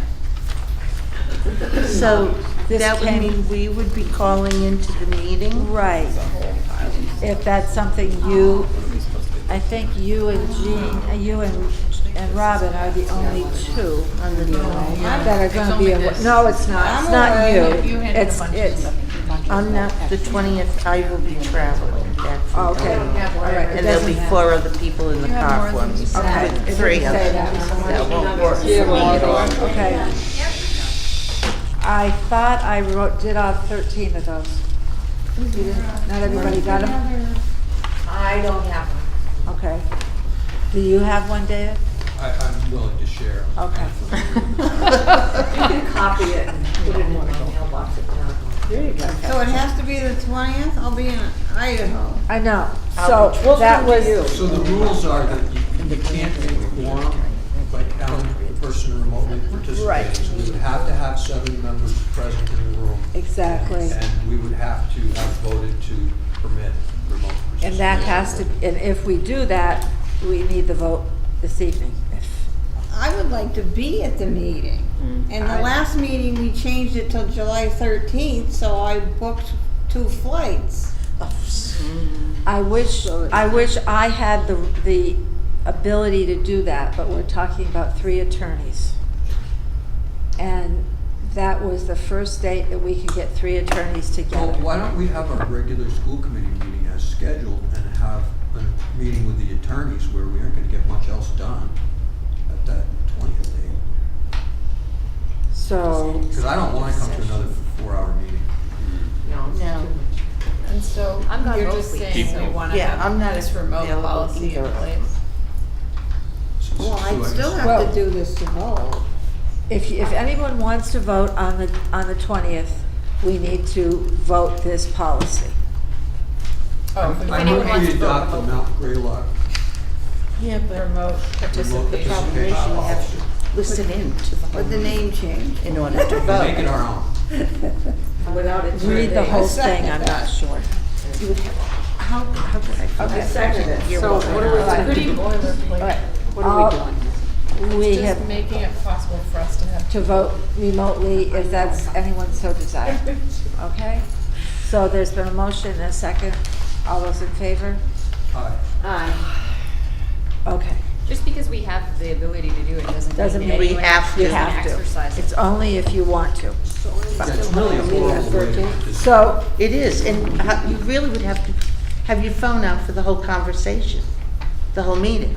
or have Skype or whatever. Well, if you have Skype, Done. then I mean, somebody we else has to did it have in it on Warren, this. right? Right. Pat. There are logistics to doing it. Okay, so then you don't want to delete the 13th, you want to go ahead on the 13th and have another one on the 20th? Yep, Okay. Is the 13th the budget meeting? yep.